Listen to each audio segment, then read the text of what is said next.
ਵਾਹਿਗੁਰੂ ਵਾਹਿਗੁਰੂ ਵਾਹਿਗੁਰੂ ਵਾਹਿਗੁਰੂ ਵਾਹਿਗੁਰੂ। ਸਤਨਾਮ ਸ੍ਰੀ ਵਾਹਿਗੁਰੂ ਸਾਹਿਬ ਜੀ। ਸੋਰਠ ਮਹੱਲਾ ਪੰਜਵਾ। ਘਰ ਦੂਜਾ ਦੋਪਦੇ, ਇਕ ਓੰਕਾਰ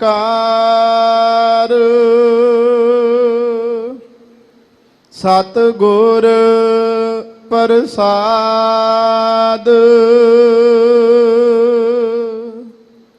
ਸਗਲ ਬਨਸਪਤ ਮਹਿ ਬੈਸੰਤਰ, ਸਗਲ ਦੂਧ ਮਹਿ ਕੀਆ।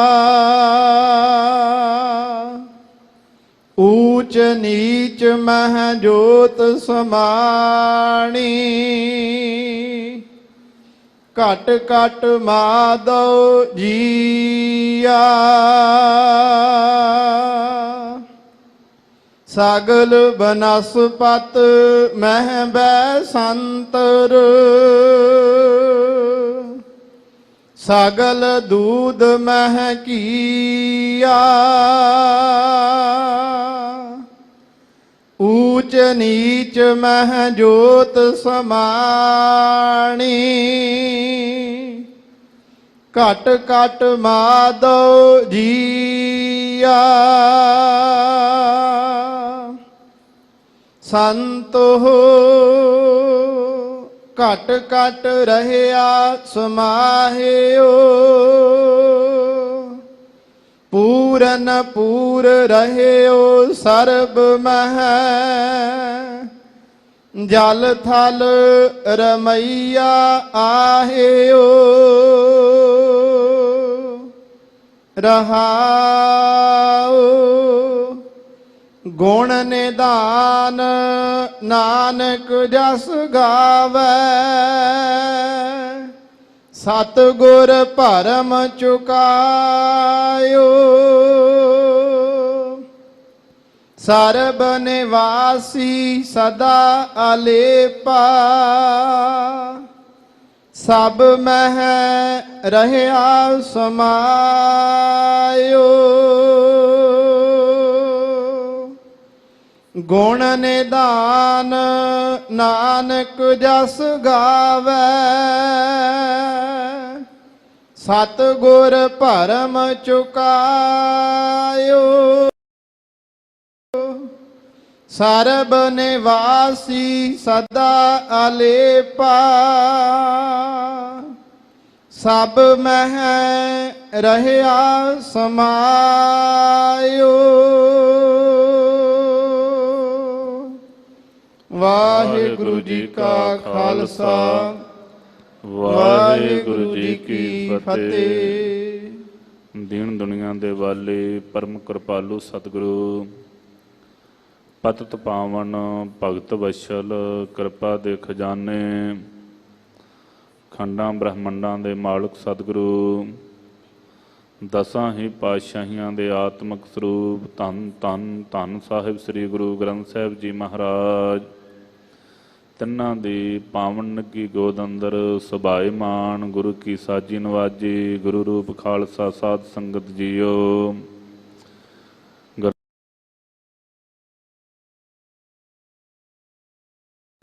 ਆਪ ਗੁਰਸਿੱਖ ਗੁਰ ਸੰਗਤਾਂ ਨੇ ਸਤਿਗੁਰੂ ਸਾਹਿਬ ਜੀ ਦੇ ਮੁਬਾਰਕ ਚਰਨ ਅੰਮ੍ਰਿਤ ਵੇਲੇ ਤੋਂ ਆਪ ਜੀ ਪਰਸ ਕਰਕੇ ਨਿਹਾਲ ਹੋ ਰਹੇ ਹੋ।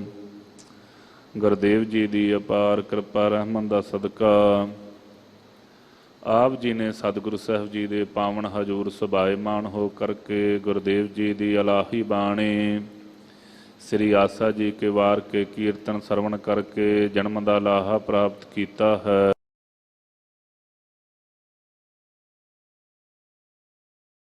ਘਰ ਵਿੱਚ ਆਣ ਕਰਕੇ ਪਾਵਨ ਅਸਥਾਨ ਸੱਚਖੰਡ ਸ੍ਰੀ ਹਰਿਮੰਦਰ ਸਾਹਿਬ ਜੀ, ਜਿਸ ਬਾਬਤ ਆਪਾਂ ਗੁਰਦੇਵ ਜੀ ਦੀ ਪਾਵਨ ਗੁਰਬਾਣੀ 'ਚ ਪੜ੍ਹਦੇ ਹਾਂ। ਡਿਠੇ ਸਭੇ ਥਾਵ ਨਹੀਂ ਤੁਧ ਜੇਹਿਆ, ਬਦਹੁ ਪੁਰਖ ਬਧਾਤੇ ਤਾ ਤੂ ਸੋਹਿਆ। ਵਾਸਦੀ ਸਗਣ ਅਪਾਰ ਅਨੂਪ ਰਾਮਦਾਸਪੁਰ, ਹਰਹਾ ਨਾਨਕ ਕਸ਼ਮਲ ਜਾਇ ਨਾਇ ਰਾਮਦਾਸ ਸਰ। ਐਸਾ ਜੋ ਪਾਵਨ ਅਸਥਾਨ ਹੈ, ਜੋ ਆਪ ਬਖਸ਼ਿਸ਼ ਕਰਕੇ ਇਸ ਧਰਤੀ ਦੇ ਉੱਤੇ ਸੱਚਖੰਡ ਧਾਮ ਕਿਰਪਾਲੂ ਸਤਿਗੁਰੂ ਸਾਹਿਬ ਜੀ ਨੇ ਵਸਾਉਣਾ ਕੀਤਾ ਹੈ। ਉਸ ਪਾਵਨ ਦਰਬਾਰ ਤੋਂ ਸਵੇਰੇ ਅੰਮ੍ਰਿਤ ਵੇਲੇ ਪ੍ਰਕਾਸ਼ਮਾਨ ਹੋ ਕਰਕੇ, ਸਿੰਘਾਸਨਾਂ 'ਤੇ ਸਭਾਇਮਾਨ ਹੋ ਕਰਕੇ ਮੇਰੇ ਗੁਰਦੇਵ ਸਤਿਗੁਰੂ ਧੰਨ ਗੁਰੂ ਗ੍ਰੰਥ ਸਾਹਿਬ ਮਹਾਰਾਜ ਜੀ ਨੇ ਜੋ ਸਾਨੂੰ ਪਵਿੱਤਰ ਹੁਕਮਨਾਮੇ ਦੀ ਦਾਤ ਬਖਸ਼ਿਸ਼ ਕੀਤੀ ਹੈ, ਉਸ ਪਾਵਨ ਹੁਕਮਨਾਮੇ ਦੀ ਵਿਚਾਰ ਦਾ ਸਮਾਂ ਹੋਇਆ ਹੈ।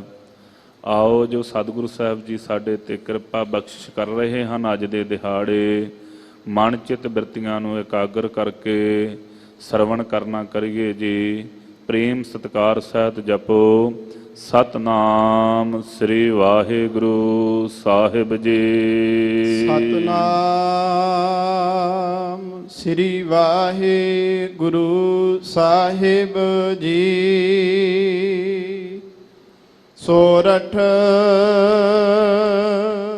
ਮਹੱਲਾ ਪੰਜਵਾ। ਘਰ ਦੂਜਾ ਦੋਪਦੇ, ਇਕ ਓੰਕਾਰ ਸਤਿਗੁਰ ਪ੍ਰਸਾਦ।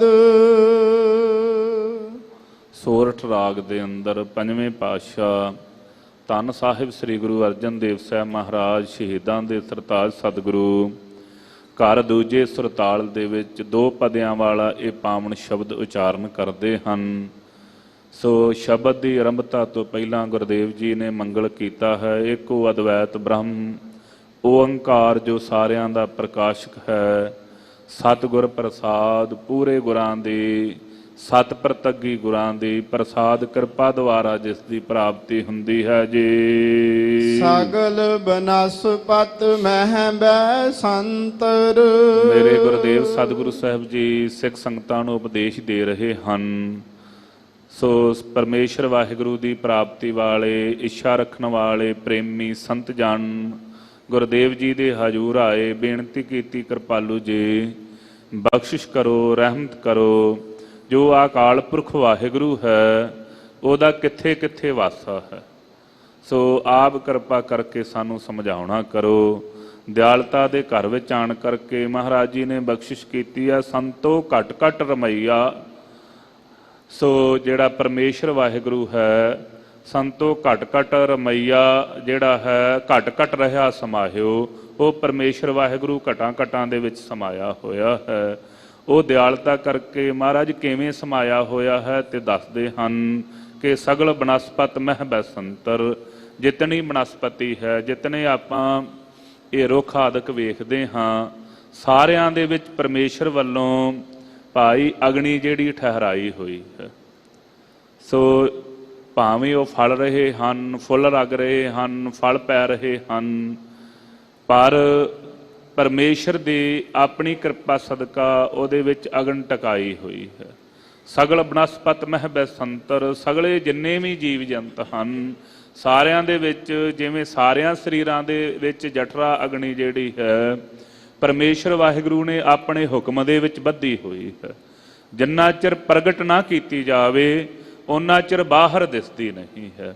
ਇਸੇ ਤਰੀਕੇ ਦੇ ਨਾਲ ਜਿੰਨੀ ਵਨਸਪਤੀ ਹੈ, ਇੱਥੋਂ ਤੱਕ ਵਿਦਵਾਨਾਂ ਨੇ ਲਿਖਿਆ ਜਿਹੜਾ ਚੰਦਨ ਸਭ ਨਾਲੋਂ ਠੰਡਾ ਹੈ, ਜਿਹੜਾ ਸੱਪਾਂ ਦੀ ਭਾਈ ਤਪਸ਼ ਵੀ ਮੇਟ ਦਿੰਦਾ ਹੈ, ਉਸ ਚੰਦਨ ਦੇ ਵਿੱਚ ਵੀ ਪਰਮੇਸ਼ਰ ਨੇ ਅਗਨੀ ਜਿਹੜੀ ਠਹਿਰਾ ਕਰਕੇ ਰੱਖੀ ਹੋਈ ਹੈ। ਸੋ ਬੜਾ ਸੁੰਦਰ ਪ੍ਰਮਾਣ ਵਿਦਵਾਨ ਜਨ ਸਾਰ ਕਿਤਾਵਲੀ ਵਿੱਚ ਦੱਸਦੇ ਹਨ। ਕਹਿੰਦੇ ਭਾਈ ਮਤ ਪ੍ਰਤੀਤ ਖਲ ਕੀ ਕਰੋ, ਚਾਹੇ ਸੁਕਲ ਵਿਦਵਾਨ ਚੰਦਨ ਕੇ ਘਰਸਣ ਵਿਖੇ ਪ੍ਰਗਟ ਹੋਤ ਕਿਰਸਾਨ। ਪਹਿਲਾਂ ਤੇ ਪ੍ਰਮਾਣ ਦਿੱਤਾ ਸੰਸਾਰ ਦਾ, ਦੱਸਣਾ ਇਹ ਚਾਹੁੰਦੇ ਸਨ। ਕਹਿੰਦੇ ਭਾਈ ਮਤਾ ਪ੍ਰਤੀਤ, ਖਲ ਮੂਰਖ ਮਨੁੱਖ ਦੀ ਕਦੀ ਵਾਸਤੇ, ਖਲ ਨਾਮ ਹੁੰਦਾ ਹੈ ਬੇਸਮਝ ਦਾ, ਬੇਵਕੂਫ ਦਾ। ਕਹਿੰਦੇ ਬੇਵਕੂਫ ਮਨੁੱਖ ਦੀ ਕਦੀ ਵਾਸਤੇ ਪ੍ਰਤੀਤ ਯਕੀਨ ਨਾ ਕਰੋ। ਤੇ ਜਿਹੜੀ ਅਗਲੀ ਗੱਲ ਕਹੀ ਬੜੀ ਹੈਰਾਨੀ ਵਾਲੀ ਸੀ। ਕਹਿਣ ਲੱਗੇ ਭਾਵੇਂ ਉਹ ਜਿਹੜਾ ਮੂਰਖ ਹੈ ਨਾ, ਸਾਕੁਲ ਨਾਮ ਹੁੰਦਾ ਹੈ ਸ੍ਰੇਸ਼ਟ ਕੁਲ ਦਾ, ਚੰਗੀ ਕੁਲ ਦੇ ਵਿੱਚੋਂ ਵੀ ਕਿਉਂ ਨਾ ਹੋਵੇ। ਤੇ ਅਗਲਾ ਬਚਨ ਕਹਿਣ ਲੱਗੇ ਭਾਵੇਂ ਵਿਦਵਾਨ ਕਿਉਂ ਨਾ ਹੋਵੇ। ਤੇ ਹੁਣ ਦੋ ਗੱਲਾਂ ਕਿਵੇਂ ਹੋ ਸਕਦੀਆਂ ਜੀ? ਮੂਰਖ ਵੀ ਹੋਵੇ ਤੇ ਵਿਦਵਾਨ ਵੀ ਹੋਵੇ। ਜਿਵੇਂ ਕਿ ਹੈ ਤਾਂ ਵਿਦਵਾਨ, ਪਰ ਕਈ ਵਾਰੀ ਵਿਦਵਾਨ ਮਨੁੱਖ ਵੱਡੀਆਂ ਬੇਸਮਝੀ ਵਾਲੀਆਂ ਗੱਲਾਂ ਕਰਦੇ। ਵੱਡੇ ਜਿੰਨੀ ਵੱਡੀ ਬੇਵਕੂਫੀ ਦੀ ਬਾਤ ਵਿਦਵਾਨ ਕਰ ਸਕਦਾ, ਆਮ ਮਨੁੱਖ ਕਰ ਹੀ ਨਹੀਂ ਸਕਦਾ। ਜਿਵੇਂ ਸੰਤ ਬਾਬਾ ਈਸ਼ਰ ਸਿੰਘ ਜੀ ਦੋਦਰ ਵਾਲੇ ਮਹਾਂਪੁਰਖ ਹੋਏ ਨੇ, ਉਹਨਾਂ ਦੇ ਪਾਸ ਇੱਕ ਸ਼ਾਸਤਰੀ ਮਹਾਤਮਾ ਪਹੁੰਚ ਗਏ। ਨਿਆਏ ਸ਼ਾਸਤਰ 12 ਸਾਲ ਲਾ ਕਰਕੇ ਉਹਨਾਂ ਨੇ ਪੜ੍ਹਿਆ। ਤੇ ਮਹਾਂਪੁਰਖਾਂ ਦੇ ਪਾਸ ਜਾ ਕਰਕੇ ਕਹਿਣ ਲੱਗੇ ਮੈਂ ਦਵੈਤ ਦੁੰਦਵਾਦ ਜਿਹੜਾ ਹੈ ਉਹ ਪ੍ਰਗਟ ਕਰਕੇ ਦੱਸ ਸਕਦਾ ਹਾਂ ਕਿ ਪਰਮੇਸ਼ਰ ਹੋਰ ਹੈ ਤੇ ਮਨੁੱਖ ਹੋਰ ਹਨ। ਦੋ ਚੀਜ਼ਾਂ ਨੇ, ਇਹ ਸ੍ਰਿਸ਼ਟੀ ਦੀ ਰਚਨਾ ਹੋਰ ਹੈ ਤੇ ਰੱਬ ਹੋਰ ਹੈ। ਮਹਾਂਪੁਰਖ ਕੋਈ ਉੱਤਰ ਨਹੀਂ ਦਿੱਤਾ। ਮਹਾਂਪੁਰਖਾਂ ਨੇ ਚੁੱਪ ਕਰਕੇ ਬੈਠੇ ਰਹੇ। ਮਹਾਂਪੁਰਖਾਂ ਦੇ ਪਾਸ ਇੱਕ ਗਰੀਬ ਸਿੱਖ ਝਾੜੂ ਪੋਚੇ ਦਾ ਕੰਮ ਕਰਦਾ ਸੀ। ਉਹ ਝਾੜੂ ਲਾ ਰਿਹਾ ਸੀ। ਮਹਾਂਪੁਰਖਾਂ ਨੂੰ ਆਵਾਜ਼ ਮਾਰੀ, ਕਹਿਣ ਲੱਗੇ ਗੁਰਸਿੱਖਾ ਤੂੰ ਸੰਗਤਾਂ ਦੀ ਧੂੜ ਇਕੱਠੀ ਕਰਦਾ ਹੈ, ਇੰਨੀ ਵੱਡੀ ਸੇਵਾ ਕਰਦਾ, ਕਹਿੰਦੇ ਤੂੰ ਰੱਬ ਹੈ ਰੱਬ। ਤੇ ਉਹ ਝਾੜੂ ਮਾਰਨ ਵਾਲਾ ਗਰੀਬ ਸਿੱਖ ਹੱਥ ਜੋੜ ਕੇ ਕਹਿੰਦਾ ਨਾ ਮਹਾਂਪੁਰਖੋ ਮੈਨੂੰ ਪਾਪੀ ਨਾ ਬਣਾਓ, ਮੈਂ ਰੱਬ ਕਿੱਥੋਂ? ਰੱਬ ਬੜੀ ਵੱਡੀ ਚੀਜ਼ ਹੈ, ਬੜੀ ਵੱਡੀ ਚੀਜ਼ ਹੈ ਰੱਬ, ਮੈਂ ਰੱਬ ਕਿਵੇਂ ਹੋ ਸਕਦਾ? ਮਹਾਂਪੁਰਖ ਹੱਸ ਪਏ, ਕਹਿਣ ਲੱਗੇ ਸ਼ਾਸਤਰੀ ਜੀ ਤੁਸੀਂ 12 ਸਾਲ ਐਵੇਂ ਮੱਥਾ ਹੀ ਮਾਰ ਕੇ ਆ ਗਏ ਜੇ। ਆ ਦਵੈਤ ਭਾਵ ਤੇ ਆ ਗਰੀਬ ਸਿੱਖ ਨੇ ਦੱਸ ਦਿੱਤੀ ਹੈ। ਦੁੰਦਵਾਦ ਤੇ ਇਹ ਵੀ ਕਥਨ ਕਰੀ ਜਾਂਦਾ, ਇਹ ਵੀ ਦੱਸੀ ਜਾਂਦਾ ਹੈ ਕਿ ਰੱਬ ਹੋਰ ਹੈ ਤੇ ਜੀਵ ਹੋਰ ਹੈ।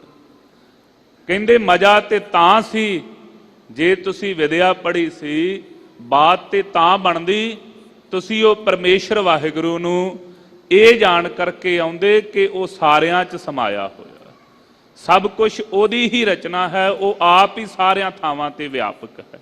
ਅਦਵੈਤ ਪੜ੍ਹ ਕੇ ਆਉਂਦੇ। ਦਵੈਤ ਤੇ ਕੋਈ ਵੀ ਪੜ੍ਹ ਸਕਦਾ ਹੈ। ਦਵੈਤ ਤੇ ਕਹਿੰਦੇ ਬੇਵਕੂਫ ਮਨੁੱਖ ਵੀ ਦੱਸੀ ਜਾਂਦਾ ਹੈ ਕਿ ਦਵੈਤ ਹੈ, ਰੱਬ ਕੁਝ ਹੋਰ ਹੈ ਤੇ ਮਨੁੱਖ ਕੁਝ ਹੋਰ ਹੈ। ਤੇ ਆਮ ਮਨੁੱਖ ਨੂੰ ਵੀ ਪਤਾ ਹੈ, ਇਸ ਗਰੀਬ ਨੂੰ ਵੀ ਪਤਾ ਹੈ। ਤੇ ਤੁਸੀਂ ਤੇ ਵਿਦਵਾਨ ਹੋ, ਤੇ ਵਿਦਵਾਨ ਨੇ ਜੇ ਦਵੈਤ ਹੀ ਕਥਨ ਕਰਨੀ ਹੈ ਤੇ ਫਿਰ ਵਿਦਵਾਨ ਦਾ ਤੇ ਆਮ ਬੇਸਮਝ ਬੰਦੇ ਦਾ ਕੀ ਫਰਕ ਰਹਿ ਗਿਆ? ਉਸ ਸਮੇਂ ਨੀਵੀਂ ਪਾ ਲਈ। ਕਹਿਣ ਲੱਗੇ ਜੇ ਪੜ੍ਹਨੀ ਹੈ ਤੇ ਅਦਵੈਤ ਜੋ ਪਰਮੇਸ਼ਰ ਵਾਹਿਗੁਰੂ ਹੈ, ਦਵੈਤ ਤੋਂ ਰਹਿਤ ਉਹਦੇ ਗਿਆਨ ਨੂੰ ਪੜ੍ਹਨਾ ਕਰੋ। ਅੱਜ ਮਹਾਰਾਜ ਜੀ ਵੀ ਸਾਨੂੰ ਅਦਵੈਤ ਹੀ ਭਾਈ ਪੜ੍ਹਾ ਰਹੇ ਹਨ ਕਿ ਕੀ ਹੈ ਉਹ ਪਰਮੇਸ਼ਰ ਵਾਹਿਗੁਰੂ, ਉਹਦਾ ਕੀ ਸੰਵਿਧਾਨ ਹੈ, ਉਹ ਕਿਵੇਂ ਸਾਰੇ ਸੰਸਾਰ 'ਚ ਵਿਚਰ ਰਿਹਾ ਹੈ। ਜਿਵੇਂ ਆਮ ਹੀ ਮਨ ਦੀ ਇਹ ਵਿਚਾਰ ਬਣ ਜਾਂਦੀ ਜੇ ਪਰਮੇਸ਼ਰ ਵਾਹਿਗੁਰੂ ਸਾਰਿਆਂ ਥਾਵਾਂ ਤੇ ਹੈ ਤੇ ਉਹ ਪੁੰਨੀ ਵੀ ਹੋਵੇਗਾ, ਉਹ ਫਿਰ ਪਾਪੀ ਵੀ ਹੋਵੇਗਾ, ਉਹ ਧਰਮੀ ਵੀ ਹੋਵੇਗਾ, ਕੁਕਰਮੀ ਵੀ ਹੋਵੇਗਾ। ਅੱਜ ਸਾਰੇ ਹੀ ਨਿਰਣੇ ਕਰ ਦੇਣਗੇ। ਸਤਿਗੁਰੂ ਸਾਹਿਬ ਜੀ ਬਖਸ਼ਿਸ਼ ਕਰਕੇ ਰਹਿਮਤ ਕਰ ਰਹੇ ਨੇ ਕਿਵੇਂ ਉਹ ਵਿਆਪਕ ਹੋ ਰਿਹਾ ਹੈ, ਕਿਵੇਂ ਸਾਰਿਆਂ ਥਾਵਾਂ ਤੇ ਬਿਰਾਜਮਾਨ ਹੈ। ਕਹਿੰਦੇ ਜਿਵੇਂ ਸਾਰੀ ਹੀ ਵਨਸਪਤੀ ਵਿੱਚ ਬਸੰਤਰ ਹੈ। ਇਸ ਤਰੀਕੇ ਨਾਲ ਸਮਝਾ ਕਰਕੇ ਵਿਦਵਾਨ ਕਹਿਣ ਲੱਗੇ ਭਾਈ ਮੂਰਖ ਵਾਹਿਗੁਰੂ ਮੂਰਖ ਬੰਦੇ ਦਾ ਯਕੀਨ ਨਾ ਕਰੋ, ਭਾਵੇਂ ਵਿਦਵਾਨ ਵੀ ਹੋਵੇ। ਜਿਹੜਾ ਵਿਦਵਾਨ ਹੋ ਕਰਕੇ ਬੇਸਮਝੀ ਵਾਲੀਆਂ ਗੱਲਾਂ ਕਰੇ, ਕਹਿੰਦੇ ਜਿਵੇਂ ਚੰਦਨ ਨੂੰ ਰਗੜੀਏ ਤੇ ਉਹ ਚੋਂ ਵੀ ਅੱਗ ਹੀ ਨਿਕਲਦੀ। ਅੱਗ ਜੇ ਚੰਦਨ ਨੂੰ ਵੀ ਘਸਾਉਣ ਲੱਗ ਪਓ, ਬਹੁਤਾ ਲੰਮਾ ਸਮਾਂ ਘਸਾਉਂਦੇ ਰਹੋ, ਉਹਦੇ ਅੰਦਰ ਵਾਲੀ ਅੱਗ ਪ੍ਰਗਟ ਹੋ ਆਉਂਦੀ ਹੈ। ਇਸ ਕਰਕੇ ਸਾਰੀ ਵਨਸਪਤੀ ਵਿੱਚ ਭਾਈ ਬਸੰਤਰ ਅਗਨੀ ਹੈ ਜੀ। ਸਗਲ ਦੂਧ ਮਹਿ ਘੀਆ, ਤੇ ਸਗਲ ਦੂਧ ਸਾਰੇ ਦੁੱਧ ਦੇ ਵਿੱਚ ਜਿਹੜਾ ਗਾਵਾਂ ਮੱਝਾਂ ਪਾਸੋਂ ਪ੍ਰਾਪਤ ਹੋ ਰਿਹਾ ਹੈ, ਤੇ ਇਸ ਦੇ ਵਿੱਚ ਸਾਰੇ ਦੇ ਵਿੱਚ ਘਿਓ ਹੈ ਜੀ। ਊਚ ਨੀਚ ਮਹਿ ਜੋਤ ਸਮਾਣੀ। ਇਵੇਂ ਹੀ ਇਹ ਪਹਿਲਾਂ ਦੋ ਪ੍ਰਮਾਣ ਦਿੱਤੇ ਹਨ। ਹੁਣ ਕਹਿੰਦੇ ਇਵੇਂ ਹੀ ਜਿੰਨੇ ਭਾਈ ਊਚ ਉੱਚਾ ਬ੍ਰਹਮਾ ਤੋਂ ਲੈ ਕਰਕੇ ਨੀਚ ਨਿੱਕੇ ਮੱਛਰ ਤੱਕ ਉਹ ਪਰਮੇਸ਼ਰ ਵਾਹਿਗੁਰੂ ਦੀ ਜੋਤ ਸਮਾਣੀ ਸਮਾਈ ਹੋਈ ਹੈ। ਉਹ ਸਾਰਿਆਂ ਥਾਵਾਂ ਦੇ ਉੱਤੇ ਪਰਿਪੂਰਨ ਪਰਮਾਤਮਾ ਵਾਹਿਗੁਰੂ ਹੈ। ਜਿਹੜਾ ਭਾਈ ਤਾਈਓ ਤੇ ਪੜ੍ਹਦੇ ਆ ਘਟ ਘਟ ਕੇ ਅੰਤਰ ਕੀ ਜਾਣ ਭਲੇ ਬੁਰੇ ਕੀ, ਪੀਰ ਪਛਾਣ ਟੀਟੀ ਤੇ ਕੁੰਚਰ ਅਸਥੂਲਾ ਸਭ ਪਰ ਕਿਰਪਾ ਦ੍ਰਿਸ਼ਟ ਕਰ ਫੂਲਾ। ਉਹ ਭਾਈ ਕੀੜੀ ਤੋਂ ਲੈ ਕਰਕੇ ਵੱਡੇ ਹਾਥੀ ਤੱਕ, ਉੱਚਿਆਂ 'ਚ ਵੀ ਨੀਚ ਨੀਵਿਆਂ 'ਚ ਵੀ, ਉੱਚੀ ਜਾਤੀ ਵਾਲਿਆਂ 'ਚ ਵੀ ਪਤਾ ਲੱਗ ਜਾਵੇ ਕੇਵਲ ਮੇਰੇ ਵਿੱਚ ਹੀ ਪਰਮੇਸ਼ਰ ਵਾਹਿਗੁਰੂ ਵਰਤਦਾ, ਕੇਵਲ ਮੈਂ ਹੀ ਪਰਮੇਸ਼ਰ ਵਾਹਿਗੁਰੂ ਦੀ ਬੰਦਗੀ ਭਗਤੀ ਕਰ ਸਕਦਾ ਹਾਂ, ਦੂਸਰਾ ਨਹੀਂ ਕਰ ਸਕਦਾ। ਤਾਈਓ ਤੇ ਬਖਸ਼ਿਸ਼ ਕੀਤੀ ਹੈ, ਖੱਤਰੀ ਬ੍ਰਾਹਮਣ ਸੂਦ ਵੈਸ਼ ਉਪਦੇਸ਼ ਚੋਂ ਵਰਨਾ ਕੋ ਸਾਂਝਾ। ਉੱਚੀ ਜਾਤੀ ਵਾਲਿਆਂ 'ਚ ਵੀ ਨੀਚ ਨੀਵਿਆਂ ਵਿੱਚ ਵੀ ਉਹ ਭਾਈ ਪਰਮੇਸ਼ਰ ਵਾਹਿਗੁਰੂ ਦੀ ਜੋਤ ਸਮਾਈ ਹੋਈ ਹੈ। ਸਾਰਿਆਂ ਥਾਵਾਂ ਤੇ ਇੱਕੋ ਜਿਹਾ ਉਹ ਪਰਮੇਸ਼ਰ ਵਾਹਿਗੁਰੂ ਪਰਿਪੂਰਨ ਹੋ ਰਿਹਾ ਹੈ, ਜਿਹਨੂੰ ਆਪਾਂ ਪੜ੍ਹਦੇ ਨਾ ਘਾਟ ਹੈ ਨਾ ਬਾੜ ਹੈ, ਨਾ ਘਾਟ ਬਾੜ ਹੋਤ ਹੈ, ਨਾ ਤੇ ਘਟਦਾ ਹੀ ਹੈ ਨਾ ਵੱਧਦਾ ਹੀ ਹੈ, ਇੱਕ ਸਮਾਨ ਉਹਦੀ ਜੋਤ ਪਰਚ ਰਹੀ ਹੈ ਜੇ। ਘਟ ਘਟ ਮਾਧੋ ਜੀਆ। ਸੋ ਉਹ ਪਰਮੇਸ਼ਰ ਵਾਹਿਗੁਰੂ ਭਾਈ ਘਟਾਂ ਘਟਾਂ ਦੇ ਅੰਦਰ ਵਸਿਆ ਹੋਇਆ ਹੈ। ਸੰਤੋ ਘਟ ਘਟ ਰਹਿਆ ਸਮਾਹਿਓ। ਇਹ ਸੰਤ ਜਣੋ ਉਹ ਪਰਮੇਸ਼ਰ ਵਾਹਿਗੁਰੂ ਘਟਾਂ ਘਟਾਂ ਦੇ ਵਿੱਚ, ਹਰ ਇੱਕ ਹਿਰਦੇ ਦੇ ਵਿੱਚ, ਘਟ ਹਰ ਸਰੀਰ ਦੇ ਵਿੱਚ ਉਹ ਸਮਾਇਆ ਹੋਇਆ ਹੈ। ਜਿੱਥੇ ਕਿੱਥੇ ਵੀ ਵੇਖਦੇ ਹਾਂ, ਜਿਤਨੀ ਵਨਸਪਤੀ ਹੈ ਉਹਦੇ ਅੰਦਰ ਵੀ ਉਹ ਪਰਮੇਸ਼ਰ ਵਾਹਿਗੁਰੂ ਵਸਿਆ ਹੋਇਆ ਹੈ। ਜਿਤਨੇ ਭਾਈ ਇਹ ਜੀਵ ਜੰਤਾਂ ਨੂੰ ਉਹਨਾਂ ਵਿੱਚ ਵੀ ਉਹ ਵਸਿਆ ਹੋਇਆ। ਇੱਕ ਤਾਈਓ ਹੀ ਤੇ ਆਪਾਂ ਗੁਰੂ ਕੀ ਬਾਣੀ 'ਚ ਪੜ੍ਹਦੇ, ਕਰਤਾ ਪੁਰਖ, ਕਰਤਾ ਕ੍ਰੀਏਟਰ ਵੀ ਇਸ ਦਾ, ਰਚਨਹਾਰ ਵੀ ਪਰਮੇਸ਼ਰ ਵਾਹਿਗੁਰੂ ਆਪ ਹੈ। ਪੁਰਖ ਪੂਰਿਆ ਹੋਇਆ ਵੀ ਇਹਦੇ ਵਿੱਚ ਆਪ ਅਕਾਲ ਪੁਰਖ ਵਾਹਿਗੁਰੂ ਹੈ। ਹੁਣ ਤੇ ਵਿਗਿਆਨੀਆਂ ਨੇ ਵੀ ਮੰਨ ਲਿਆ। ਆ ਜਦੋਂ ਦੀ ਜੇਮਸ ਨਾਮੀ ਜਿਹੜੀ ਹੈ, ਇਹਨਾਂ ਨੇ ਦੂਰਬੀਨ ਜਿਹੜੀ ਉਹਦਾ ਆਗਾਜ਼ ਕੀਤਾ, ਉਹਦੇ ਰਾਹੀਂ ਹੋਰਨਾਂ ਪਾਸਿਆਂ ਦੀਆਂ ਫੋਟੋਆਂ ਖਿੱਚ ਖਿੱਚ ਕੇ ਬੜੇ ਖੁਸ਼ ਹੋ ਰਹੇ ਨੇ ਕਿ ਵਿਗਿਆਨ ਨੇ ਬੜੀ ਤਰੱਕੀ ਕਰ ਲਈ।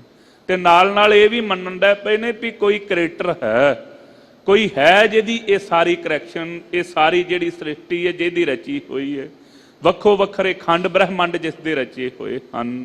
ਤੇ ਗੁਰਸਿੱਖੋ ਕਿੰਨੇ ਕਰਮਾਂ ਵਾਲੇ, ਕਿੰਨੀ ਬਖਸ਼ਿਸ਼ ਸਾਡੇ ਤੇ ਸਤਿਗੁਰੂ ਸਾਹਿਬ ਜੀ ਨੇ ਕੀਤੀ ਹੈ।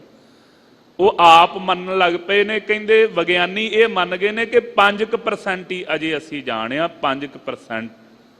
ਤੇ ਗੁਰਮੁਖ ਪਿਆਰੇ ਵਿਦਵਾਨਾਂ ਨੇ ਇਸ ਬਾਬਤ ਬੜਾ ਸੁੰਦਰ ਨਿਰਣਾ ਕੀਤਾ ਹੈ। ਭਾਈ ਗੁਰਦਿਆਲ ਸਿੰਘ ਜੀ ਗੁਰਮੁਖ, ਉਹਨਾਂ ਨਾਲ ਬਚਨ ਹੋ ਰਿਹਾ ਸੀ ਕਿ 5% ਵਿਗਿਆਨੀ ਮੰਨਦੇ ਨੇ, ਤੇ ਉਹਨਾਂ ਗੁਰਮੁਖਾਂ ਨੇ ਬੜਾ ਸੁੰਦਰ ਬਚਨ ਕੀਤਾ। ਕਹਿਣ ਲੱਗੇ ਕਿ ਇਹ 5% ਤੇ ਤਾਂ ਦੱਸ ਸਕਦੇ ਜੇ ਇਹਨਾਂ ਨੂੰ ਪਤਾ ਲੱਗੇ ਕਿ 100% ਹੋਇਆ ਕਿੰਨਾ। ਵੀ ਜਿਸ ਨੂੰ ਇਹ ਪਤਾ ਹੋਵੇ ਕਿ 100 ਪੂਰਾ ਕਿੰਨਾ ਹੈ, 5 ਤੇ ਉਹ ਦੱਸਦਾ ਨਾ ਮੈਨੂੰ 5% ਪਤਾ ਲੱਗ ਗਿਆ, ਜਾਂ ਮੈਂ 20%, ਜੇ ਐਵੇਂ ਮੰਨ ਲਈਏ ਹੋਰ ਪ੍ਰਮਾਣ ਦੇ ਲਈਏ ਕਿ 100 ਪੰਨਿਆਂ ਦੀ ਕਿਤਾਬ ਹੋਵੇ, ਜਿੰਨੇ 20 ਪੜ੍ਹੇ ਹੋਣ ਇਹ ਕਹਿ ਸਕਦਾ ਮੈਂ 20 ਪੰਨੇ ਪੜ੍ਹ ਲਏ, 80 ਬਾਕੀ ਨੇ। ਪਰ ਜਿਹਨੂੰ ਪਤਾ ਹੀ ਨਹੀਂ ਕਿ ਇਹ ਪੁਸਤਕ ਕਿੱਡੀ ਕੁ ਵੱਡੀ ਹੈ, ਕਿਹੋ ਜੀ ਹੈ।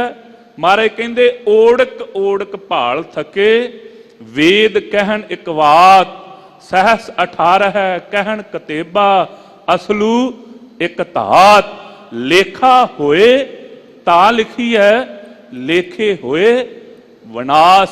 ਭਾਈ ਉਹਦਾ ਲੇਖਾ ਕੋਈ ਗਿਣਤੀ ਹੋਵੇ ਤਾਂ ਹੀ ਲਿਖੀ ਜਾ ਸਕਦੀ ਹੈ ਨਾ। ਉਹ ਕੀ ਹੈ? ਅਸੰਖ, ਅਸੰਖ ਦੀ ਗਿਣਤੀ ਮਹਾਰਾਜ ਜੀ ਨੇ ਲਿਖ ਦਿੱਤੀ। ਲੱਖ ਪਾਤਾਲਾ ਪਾਤਾਲ, ਲੱਖ ਆਗਾਸਾ ਆਗਾਸ। ਉਹ ਗਿਣਤੀ ਤੋਂ ਰਹਿਤ ਪਰਮੇਸ਼ਰ ਵਾਹਿਗੁਰੂ, ਕੀ ਕਿਹਾ ਜਾ ਸਕਦਾ ਹੈ। ਵੱਡੇ ਮਹਾਂਪੁਰਖ ਸੰਤ ਬਾਬਾ ਗੁਰਬਚਨ ਸਿੰਘ ਖਾਲਸਾ ਪਿੰਡਰਾਂ ਵਾਲੇ ਮਹਾਂਪੁਰਖਾਂ ਨੇ ਤਾਂ ਇੱਥੋਂ ਤੱਕ ਕਿਹਾ ਕਿ ਮਹਾਂਪੁਰਖ ਕਹਿੰਦੇ ਭਾਈ ਲੋਕ ਕਹਿੰਦੇ ਵਿਗਿਆਨ ਦੀ ਤਰੱਕੀ ਹੈ, ਪਰ ਵਿਗਿਆਨ ਨੇ ਅਜੇ ਕੁਦਰਤ ਦਾ ਇੱਕ ਲੜ ਚੁੱਕ ਕੇ, ਇੱਕ ਪੰਨਾ ਚੁੱਕ ਕੇ ਨਹੀਂ ਵੇਖਿਆ। ਇੱਕ ਪੰਨਾ ਇਹ ਵੀ ਨਹੀਂ ਕਿਹਾ ਜਾ ਸਕਦਾ ਕਿ 5% ਗਿਆਨ ਹੋ ਗਿਆ। ਨਹੀਂ ਭਾਈ, ਅਜੇ ਤੇ 1% ਦਾ ਕੁਝ ਹਿੱਸਾ ਵੀ ਨਹੀਂ ਜਾਣ ਸਕੇ। 1% ਨੂੰ ਵੀ ਜੇ 100 ਭਾਗਾਂ 'ਚ ਵੰਡੀਏ ਤੇ ਉਹਦੇ ਵਿੱਚੋਂ ਵੀ ਗਾਂਹ ਜਾ ਕੇ ਕਿਤੇ ਥੋੜਾ ਜਿਹਾ, ਇੱਕ ਹਿੱਸੇ ਦੇ ਵਿੱਚੋਂ ਵੀ ਕਿਤੇ ਥੋੜਾ ਜਿਹਾ ਜਾ ਕਰਕੇ ਲੱਭਾ, ਜਿਹਨੂੰ ਆਪਾਂ ਵਿਗਿਆਨ ਦੀ ਤਰੱਕੀ ਮੰਨੀ ਜਾ। ਧੰਨ ਸਤਿਗੁਰੂ ਸਾਹਿਬ ਜੀ, ਜਿਨ੍ਹਾਂ ਨੇ ਸਾਡੇ ਤੇ ਸਾਰੀਆਂ ਬਖਸ਼ਿਸ਼ਾਂ ਕਰ ਦਿੱਤੀਆਂ, ਸਾਡੇ ਤੇ ਸਾਰੀਆਂ ਰਹਿਮਤਾਂ ਕਰ ਦਿੱਤੀਆਂ, ਇੰਨੀ ਵੱਡੀ ਦਿਆਲਤਾ ਕੀਤੀ। ਅਜੇ ਵਿਗਿਆਨੀ ਇਹੋ ਹੀ ਮੰਨੀ ਜਾਂਦੇ ਕਿ ਸੂਰਜ ਸਥਿਰ ਹੈ, ਤੇ ਗੁਰਦੇਵ ਸਾਡੇ ਤੇ ਬਖਸ਼ਿਸ਼ ਕਰ ਗਏ ਨੇ। ਪਹਿਲਾਂ ਹੀ ਦੱਸ ਦਿੱਤਾ, ਕਿਸੇ ਦਿਨ ਇਹਨਾਂ ਨੂੰ ਵੀ ਪਤਾ ਲੱਗ ਜਾਵੇਗਾ। ਮਹਾਰਾਜ ਕਹਿੰਦੇ ਭੈ ਵਿੱਚ ਸੂਰਜ, ਭੈ ਵਿੱਚ ਚੰਦ, ਕਹੋ ਕਰੋੜੀ ਚਲਤ ਨਾ ਅੰਤ। ਕਹਿੰਦੇ ਕਰੋੜਾਂ ਹੀ ਚੱਕਰਾਂ ਵਿੱਚ ਲੱਗੇ ਹੋਏ ਨੇ, ਚੱਲਦਿਆਂ ਨੂੰ ਅੰਤ ਹੀ ਨਹੀਂ। ਉਹ ਪਰਮੇਸ਼ਰ ਵਾਹਿਗੁਰੂ ਦੀ ਭੈ ਭਾਵਨੀ 'ਚ ਚੱਲੀ ਜਾਂਦੇ ਹਨ। ਐਸਾ ਜੋ ਪਰਮੇਸ਼ਰ ਵਾਹਿਗੁਰੂ ਹੈ, ਜਿਹਦੀ ਏਡੀ ਵੱਡੀ ਭਾਈ ਸਾਜੀ ਹੋਈ ਸ੍ਰਿਸ਼ਟੀ ਹੈ, ਵੇਖੋ ਉਹਦੀ ਕੀ ਬਖਸ਼ਿਸ਼ ਹੈ। ਉਹ ਸਾਰੀ ਸ੍ਰਿਸ਼ਟੀ ਨੂੰ ਰਚ ਕਰਕੇ ਇੰਨੀਆਂ ਧਰਤੀਆਂ, ਇੰਨੇ ਪਾਤਾਲ ਆਕਾਸ਼ ਬਣਾ ਕਰਕੇ ਫਿਰ ਸਾਰਿਆਂ ਦੇ ਵਿੱਚ ਪਰਿਪੂਰਨ ਹੋ ਰਿਹਾ ਹੈ। ਤਾਂ ਹੀ ਉਹਨਾਂ ਨੂੰ ਦਿਸ ਪਿਆ ਨਾ ਕਿ ਸਾਰਿਆਂ ਥਾਵਾਂ ਤੇ ਕੋਈ ਅਜਿਹੀ ਸ਼ਕਤੀ ਹੈ ਜਿਹੜੀ ਇਸ ਸਾਰੇ ਨੂੰ ਇਕੱਠੀ ਕਰਕੇ ਰੱਖ ਰਹੀ, ਸਾਰਿਆਂ ਵਿੱਚ ਉਹ ਵਸਿਆ ਹੋਇਆ ਹੈ, ਸਾਰਿਆਂ ਵਿੱਚ ਸਮਾਇਆ ਹੋਇਆ ਹੈ ਜੇ। ਪੂਰਨ ਪੂਰ ਰਹਿਓ ਸਰਬ ਮਹਿ। ਕਹਿੰਦੇ ਉਹ ਪੂਰਨ ਪਰਮੇਸ਼ਰ ਵਾਹਿਗੁਰੂ ਪੂਰ ਰਿਹਾ ਹੈ ਸਾਰਿਆਂ ਦੇ ਵਿੱਚ, ਨਿੱਕੇ ਜੀਵਾਂ ਤੋਂ ਲੈ ਕਰਕੇ ਵੱਡਿਆਂ ਤੱਕ ਜੇ। ਜਲ ਥਲ ਰਮਈਆ ਆਹਿਓ। ਕਿੱਥੋਂ ਤੱਕ ਜੇ? ਕਹਿੰਦੇ ਜਲ ਦੇ ਵਿੱਚ ਵੀ ਤੇ ਥਲ ਧਰਤੀ ਦੇ ਉੱਤੇ ਵੀ। ਜਲ ਦੇ ਜੀਆਂ ਵਿੱਚ ਵੀ ਉਹ ਪਰਮੇਸ਼ਰ ਵਾਹਿਗੁਰੂ ਆਪ ਹੀ ਵਾਸਾ ਕਰ ਰਿਹਾ, ਆਪ ਹੀ ਵਾਸਾ। ਜਿਤਨੇ ਜੀ ਜਲ ਦੇ ਵਿੱਚ ਰਹਿ ਰਹੇ ਹਨ, ਉਹਨਾਂ ਵਿੱਚ ਵੀ ਉਹ ਪਰਮੇਸ਼ਰ ਦਾ ਵਾਸਾ ਹੈ ਜੇ। ਰਹਾਉ ਬਸਰਾਮ ਦੇ ਕੇ ਬਖਸ਼ਿਸ਼ ਕਰਦੇ ਹਨ। ਗੁਣ ਨਿਧਾਨ ਨਾਨਕ ਜਸ ਗਾਵੇ। ਕਹਿੰਦੇ ਭਾਈ ਇਸ ਕਰਕੇ ਉਹ ਪਰਮੇਸ਼ਰ ਵਾਹਿਗੁਰੂ ਦੇ, ਗੁਰਦੇਵ ਕਹਿੰਦੇ ਸਾਨੂੰ ਤੇ ਵੱਡੇ ਸਤਿਗੁਰੂ ਸਾਹਿਬਾਨਾਂ ਨੇ ਇਹੋ ਹੀ ਬਖਸ਼ਿਸ਼ ਕੀਤੀ ਹੈ। ਉਸ ਅਕਾਲ ਪੁਰਖ ਵਾਹਿਗੁਰੂ ਦੇ ਆਪਣੀ ਰਸਨਾ ਦੁਆਰਾ ਗੁਣ ਗਾਇਆ ਕਰ। ਜੋ ਨਿਧਾਨ ਨਖੁੱਟ ਖਜ਼ਾਨਾ ਹੈ, ਉਹਦੇ ਗੁਣ ਅਸੀਂ ਵੀ ਗਾਉਂਦੇ ਹਾਂ। ਉਹ ਜੋ ਐਸਾ ਪਰਮੇਸ਼ਰ ਵਾਹਿਗੁਰੂ ਜਿਹਨੂੰ ਨੇਤ ਨੇਤ ਬਣ ਤ੍ਰਿਣ ਕਹਿਤ, ਜਿਹਨੂੰ ਨੇਤ ਨੇਤ ਕਰਕੇ, ਸੋ ਜਿਹਨੂੰ ਭਾਈ ਸਾਰਿਆਂ ਨੂੰ ਇਹੋ ਹੀ ਕਹਿਣਾ ਬਣ ਆਉਂਦਾ ਹੈ ਕਿ ਇਹ ਪਰਮੇਸ਼ਰ ਵਾਹਿਗੁਰੂ ਨਮਸਕਾਰ ਹੈ, ਆਪ ਜੀ ਨੂੰ ਨਮਸਕਾਰ ਹੈ। ਅਨੰਤ ਕੋ ਚਾਹਣ ਜੇ ਗਏ ਸੇ ਆਏ ਅਨੰਤ ਗਵਾਏ। ਜਿਹੜੇ ਭਾਈ ਉਹ ਪਰਮੇਸ਼ਰ ਵਾਹਿਗੁਰੂ ਨੂੰ ਲੱਭਣ ਗਏ, ਭਾਲਣ ਗਏ ਕਿ ਅਸੀਂ ਲੱਭ ਲਈਏ ਇਹਦਾ ਸਿਰਾ ਕੀ ਹੈ, ਉਹਦੇ ਵਿੱਚ ਹੀ ਸਮਾ ਗਏ। ਕਹਿਣੇ ਵਾਲੇ ਤੇਰੇ ਰਹੇ ਸਮਾਏ। ਉਹਦਾ ਸਰੂਪ ਹੋ ਕਰਕੇ ਜਾਂ ਇਹੋ ਹੀ ਕਹਿਣਾ ਪਿਆ ਨਹੀਂ ਭਾਈ, ਉਹਨੂੰ ਨਮਸਕਾਰ ਨਮਸਕਾਰ ਹੀ ਹੈ, ਕੀ ਦੱਸ ਸਕਦੇ ਹਾਂ। ਸੋ ਐਸੀ ਬਖਸ਼ ਕਰਨ ਵਾਲੇ ਸਤਿਗੁਰੂ ਸਾਹਿਬ ਜੀ ਕਹਿੰਦੇ ਭਾਈ ਗੁਣ ਨਿਧਾਨ ਨਾਨਕ ਜਸ ਗਾਵੇ। ਉਸ ਨਕੁੱਟ ਖਜ਼ਾਨਾ ਜੋ ਅਕਾਲ ਪੁਰਖ ਵਾਹਿਗੁਰੂ ਦੇ ਗੁਣਾਂ ਦਾ ਹੈ, ਜਿਹਨੂੰ ਭਾਈ ਕਿਹਾ ਨਹੀਂ ਜਾ ਸਕਦਾ ਜ਼ਬਾਨ ਦੁਆਰਾ, ਸੋ ਉਹਦਾ ਆਨੰਦ ਹੀ ਮਾਣਿਆ ਜਾ ਸਕਦਾ, ਆਨੰਦ ਹੀ। ਜੇ ਕੋਈ ਆਖੇ ਕਿ ਮੈਂ ਇੰਨੀ ਉਸ ਦੀ ਉਸਤਤ ਕਰਾਂ ਤੇ ਉਹ ਖੁਸ਼ ਹੋ ਜਾਵੇਗਾ, ਨਹੀਂ ਭਾਈ, ਉਹਦੀ ਸੋਭਾ ਦਾ ਅੰਤ ਨਹੀਂ ਹੈ। ਕਹਿਣ ਵਾਲਿਆਂ ਦੇ ਸੋ ਐਸਾ ਸੁਭਾਅ ਮਹਾਰਾਜ ਜੀ ਨੇ ਬਣਾ ਦਿੱਤਾ, ਰੋਜ਼ ਨਿਤ ਨਵੇਂ ਨਾਮ ਪਰਮੇਸ਼ਰ ਦੇ ਲਈ ਜਾਂਦੇ, ਉਹਦੇ ਨਾਵਾਂ ਦਾ ਹੀ ਅੰਤ ਨਹੀਂ ਹੈ। ਐਸਾ ਜਿਹਦਾ ਨਖੁੱਟ ਖਜ਼ਾਨਾ ਹੈ, ਉਹਦੇ ਗੁਣਾਂ ਨੂੰ ਗਾਉਣਾ ਕਰੋ। ਸਤਿਗੁਰ ਭਰਮ ਚੁਕਾਇਓ। ਕਹਿੰਦੇ ਮਹਾਰਾਜ ਜੀ ਨੇ ਇਹ ਭਰਮ ਜਿਹੜਾ ਚੁਕਾ ਦਿੱਤਾ ਸਾਰੇ ਦਾ ਸਾਰਾ। ਜੇ ਗੁਰਸਿੱਖਾ ਗੁਰੂ ਕੀ ਬਾਣੀ ਨਾਲ ਜੁੜੇਗਾ, ਤੇਰੇ ਭਰਮ ਵੀ ਚੁੱਕੇ ਜਾਣਗੇ। ਸੋ ਜਿਹੜੇ ਭਰਮ ਪਏ ਹੋਣਗੇ, ਖਬਰੇ ਮੈਂ ਇਸ ਸੰਸਾਰ ਤੋਂ ਮੁਕਤ ਹੋਣਾ ਜਾਂ ਨਹੀਂ ਹੋਣਾ, ਖਬਰੇ ਮੇਰੇ ਤੇ ਮਹਾਰਾਜ ਜੀ ਦਿਆਲਤਾ ਕਰਨਗੇ ਤੇ ਨਹੀਂ ਕਰਨਗੇ। ਭਾਈ ਗੁਰਸਿੱਖਾ ਉਹ ਤੇ ਸਤਿਗੁਰੂ ਸਾਹਿਬ ਜੀ ਐਸੇ ਹਨ, ਐਸੀ ਦਿਆਲਤਾ ਦੇ ਘਰ ਵਿੱਚ ਵਰਤਣ ਵਾਲੇ ਹਨ। ਉਹਨਾਂ ਨੂੰ ਤੇ ਸੱਜਣ ਠੱਗ ਦੇ ਅੰਦਰ ਵੀ ਗੁਰਮੁਖ ਦਿਸਦਾ ਹੈ, ਸੱਜਣ ਠੱਗ ਦੇ ਅੰਦਰ ਵੀ। ਮਹਾਰਾਜ ਜੀ ਨੂੰ ਪੁੱਛ ਲਿਆ ਨਾ ਸਿੱਧਾ ਨੇ, ਮਹਾਰਾਜ ਕੀ ਕਰਨ ਚੱਲੇ ਜੇ, ਕਿੱਧਰ ਫਿਰਦੇ ਜੇ? ਗੁਰਦੇਵ ਜੀ ਨੇ ਇਹ ਨਹੀਂ ਕਿਹਾ ਕਿਤੇ ਵੀ ਕਿ ਮੈਂ ਗੁਰਮੁਖ ਬਣਾਉਣ ਲਈ ਚੱਲਿਆ। ਸਤਿਗੁਰੂ ਸਾਹਿਬ ਜੀ ਕਹਿਣ ਲੱਗੇ ਗੁਰਮੁਖ ਖੋਜਤ ਭਏ ਉਦਾਸੀ। ਮਹਾਰਾਜ ਕਹਿੰਦੇ ਗੁਰਮੁਖਾਂ ਨੂੰ ਖੋਜਦੇ ਲੱਭਦੇ ਫਿਰਦੇ ਅਸੀਂ ਉਦਾਸ ਮਤ ਧਾਰਨ ਕੀਤਾ।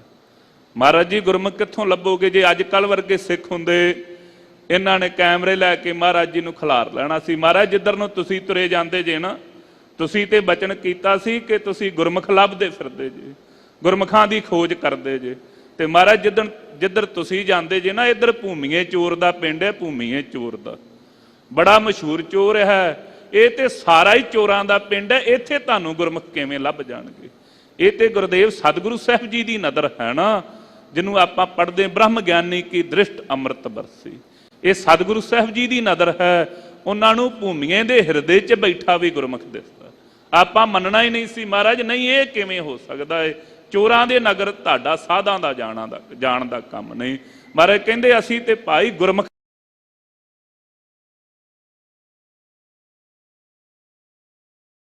ਉਹਨਾਂ ਨੂੰ ਸੱਜਣ ਦੇ ਅੰਦਰੋਂ ਵੀ ਗੁਰਮੁਖ ਦਿਸਦਾ ਹੈ, ਉਹਦੇ ਅੰਦਰ ਵੀ ਗੁਰਮੁਖ ਭਾਵ ਪ੍ਰਗਟ ਕਰਨ ਵਾਲੇ, ਭੂਮੀਏ ਚੋਰ ਦੇ ਅੰਦਰ ਗੁਰਮੁਖ ਭਾਵ ਪ੍ਰਗਟ ਕਰਨ ਵਾਲੇ ਉਹ ਸਤਿਗੁਰੂ ਸਾਹਿਬ ਜੀ ਰਹਿਮਤ ਦੇ ਘਰ ਵਿੱਚ ਆਏ ਵਾਲੀ ਕੰਧਾਰੀ ਵਰਗੇ ਹੰਕਾਰੀਆਂ ਦੇ ਅੰਦਰੋਂ ਵੀ ਗੁਰਮੁਖਤਾਈ ਪ੍ਰਗਟ ਕਰਨ ਵਾਲੇ ਸਤਿਗੁਰੂ ਸਾਹਿਬ, ਉਹਨਾਂ ਨੇ ਸਾਰੇ ਹੀ ਭਰਮ ਚੁਕਾ ਦਿੱਤੇ, ਸਾਰੇ ਦੇ ਸਾਰੇ। ਜਿਵੇਂ ਕਿ ਇਹ ਗੁਰਮੁਖ ਪਿਆਰੇ ਸੰਗਤ ਵਿੱਚ ਰਹਿ ਕਰਕੇ ਗੁਰਸਿੱਖੋ ਬੜੀਆਂ ਚੀਜ਼ਾਂ ਹਰ ਰੋਜ਼ ਪ੍ਰਾਪਤ ਹੁੰਦੀਆਂ ਨੇ। ਸੋ ਸਿੱਖ ਕੌਮ ਦੇ ਪ੍ਰਚਾਰਕ ਨੇ ਭਾਈ ਸੁਖਵਿੰਦਰ ਸਿੰਘ ਜੀ ਰਟੌਲ, ਉਹਨਾਂ ਨੇ ਬਚਨ ਬਲਾਸ ਕਰਦਿਆਂ ਇੱਕ ਬੜਾ ਸੁੰਦਰ ਬਚਨ ਦੱਸਿਆ। ਕਹਿਣ ਲੱਗੇ ਸਿੱਖਾਂ ਨੂੰ ਭਰਮ ਪਿਆ ਕਿ ਅਸੀਂ ਥੋੜੇ ਜਿਹੇ ਹਾਂ, ਸਾਡੀ ਗਿਣਤੀ ਬੜੀ ਘੱਟ ਹੈ, ਅਸੀਂ ਗਿਣਤੀ ਵਿੱਚ ਬੜੇ ਘੱਟ ਹਾਂ। ਕਹਿੰਦੇ ਭਰਮ ਇਹ ਹੈ ਕਿ ਸਿੱਖ ਭੁੱਲ ਗਏ ਨੇ ਕਿ ਮਹਾਰਾਜ ਜੀ ਨੇ ਬਚਨ ਕੀਤਾ ਸੀ ਪ੍ਰਗਟਿਓ ਖਾਲਸਾ ਪਰਮਾਤਮ ਕੀ ਮੌਜ, ਤੇ ਖਾਲਸਾ ਹੈ ਕੌਣ? ਅਕਾਲ ਪੁਰਖ ਕੀ ਫੌਜ।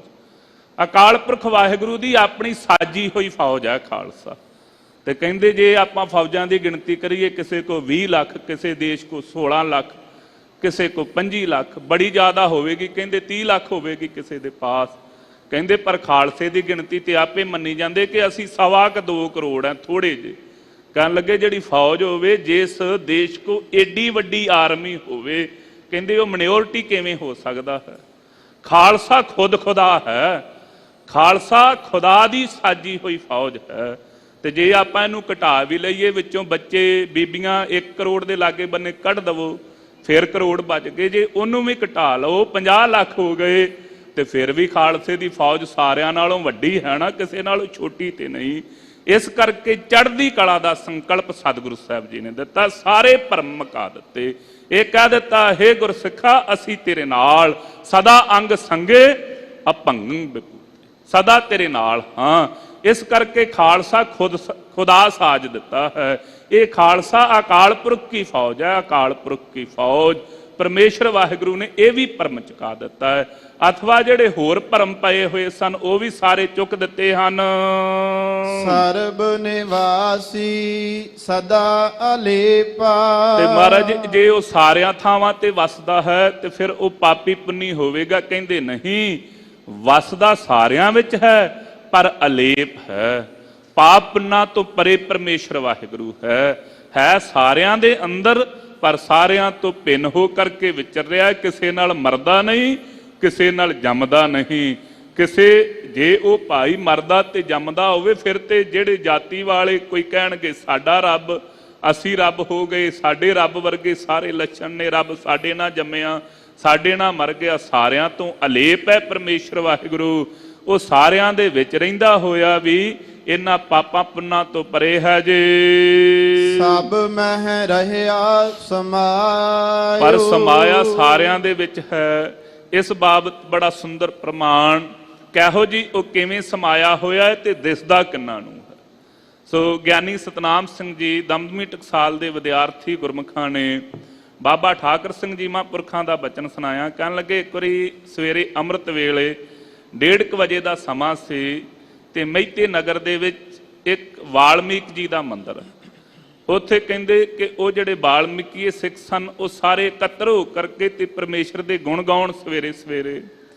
ਤੇ ਕਹਿੰਦੇ ਮਹਾਂਪੁਰਖ ਕਹਿਣ ਲੱਗੇ ਬਾਹਰ ਨਿਕਲ ਕੇ ਸੁਣ ਸਤਨਾਮ ਸਿੰਘ ਕੀ ਆਵਾਜ਼ਾਂ ਆਉਂਦੀਆਂ ਨੇ। ਕੀ ਕਹਿਣ ਲੱਗੇ ਮੈਂ ਬਾਹਰ ਨਿਕਲਿਆ ਤੇ ਜਿਵੇਂ ਆਮ ਸੁਭਾਅ ਆ ਆਪਣਾ, ਕਹਿੰਦੇ ਮੈਂ ਮਹਾਂਪੁਰਖਾਂ ਨੂੰ ਆਣ ਕੇ ਆਖਿਆ ਮਹਾਂਪੁਰਖੋ ਵਾਲਮੀਕੀਆਂ ਦਾ ਰੌਲਾ, ਵਾਲਮੀਕੀਆਂ ਦਾ। ਮਹਾਂਪੁਰਖ ਕਹਿੰਦੇ ਰੌਲਾ ਨਹੀਂ, ਪਰਮੇਸ਼ਰ ਦੇ ਗੁਣ ਗਾਉਂਦੇ ਨੇ। ਆਵਾਜ਼ਾਂ ਤੇ ਰੱਬ ਨੂੰ ਦੇ ਰਹੇ ਨਾ, ਭਗਤੀ ਤੇ ਬੰਦਗੀ ਤੇ ਪਰਮੇਸ਼ਰ ਦੀ ਕਰ ਰਹੇ ਨੇ ਨਾ। ਕਹਿੰਦੇ ਵੇਖ ਕਿੰਨੇ ਚੰਗੇ ਨੇ, ਉਹਨਾਂ ਨੂੰ ਕਿੰਨਾ ਪ੍ਰੇਮ ਹੋਵੇਗਾ। 1:30 ਵਜੇ ਆਣ ਕੇ ਉਹ ਪਰਮੇਸ਼ਰ ਵਾਹਿਗੁਰੂ ਦੇ ਗੁਣ ਗਾਉਣ ਲੱਗ ਪਏ। ਐਵੇਂ ਭਾਈ ਉਹ ਪਰਮੇਸ਼ਰ ਵਾਹਿਗੁਰੂ ਸਾਰਿਆਂ ਥਾਵਾਂ ਤੇ ਸਮਾਇਆ ਏ।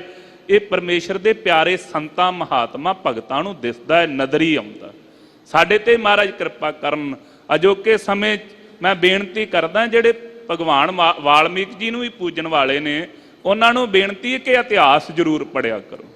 ਜਿੰਨਾ ਚਿਰ ਇਤਿਹਾਸ ਨਹੀਂ ਪੜ੍ਹਦੇ ਉਹਨਾਂ ਚਿਰ ਜਿਹੜੇ ਰਾਜਨੀਤਿਕ ਲੋਕਾਂ ਨੇ ਪਾਈਆਂ ਹੋਈਆਂ ਵੰਡੀਆਂ ਨੇ, ਉਹਨਾਂ ਵੰਡੀਆਂ ਬਾਬਤ ਅਸੀਂ ਜਾਣ ਨਹੀਂ ਸਕਦੇ। ਉਹਨਾਂ ਦੀਆਂ ਪਾਈਆਂ ਵੰਡੀਆਂ ਤੇ ਐਵੇਂ ਭੜਕਦੇ ਫਿਰਦੇ ਆ। ਕਾਰਨ ਕੀ ਹੈ ਕਿ ਆਪਣੇ ਇਤਿਹਾਸ ਨੂੰ ਆਪਾਂ ਅਣਗੌਲਿਆ ਕਰਕੇ ਲਕੀਰ ਦੇ ਫਕੀਰ ਨਾ ਹੋਈਏ। ਇਤਿਹਾਸ ਪੜ੍ਹਨਾ ਬਹੁਤ ਜ਼ਰੂਰੀ ਹੈ। ਬੜੀ ਵੱਡੀ ਕਥਾ ਹੈ, 2 ਵਾਲਮੀਕਾਂ ਦਾ ਜ਼ਿਕਰ ਸੋ ਭਾਈ ਆਉਂਦਾ ਹੈ। ਇਸ ਸੰਸਾਰ ਦੇ ਇਤਿਹਾਸ ਵਿੱਚ ਪੜ੍ਹਨਾ ਬਹੁਤ ਜ਼ਰੂਰੀ ਹੈ। ਗੁਰਦੇਵ ਸਾਡੇ ਤੇ ਕਿਰਪਾ ਕਰਨਗੇ। ਐਸੇ ਭਾਈ ਉਹ ਪਰਮੇਸ਼ਰ ਵਾਹਿਗੁਰੂ ਸਾਰਿਆਂ ਥਾਵਾਂ ਤੇ ਸਮਾਇਆ ਹੋਇਆ ਹੈ। ਇਹ ਮਹਾਤਮਾ ਨੇ ਕਿਰਪਾ ਕਰਕੇ ਦੱਸਿਆ ਹੈ। ਐਸੇ ਸਤਿਗੁਰੂ ਸਾਹਿਬ ਜੀ ਨੇ ਸਾਡੇ ਤੇ ਦਿਆਲਤਾ ਕਰਕੇ ਅੱਜ ਦੇ ਦਿਹਾੜੇ ਸਾਨੂੰ ਸਮਝਾਇਆ ਹੈ। ਇਹ ਸੀ ਪਾਵਨ ਪਵਿੱਤਰ ਹੁਕਮਨਾਮਾ ਸਾਹਿਬ ਦੀ ਵਿਚਾਰ ਜੋ ਗੁਰਦੇਵ ਜੀ ਨੇ ਆਪ ਬਖਸ਼ਿਸ਼ ਕਰਕੇ ਕਰਵਾਈ ਹੈ।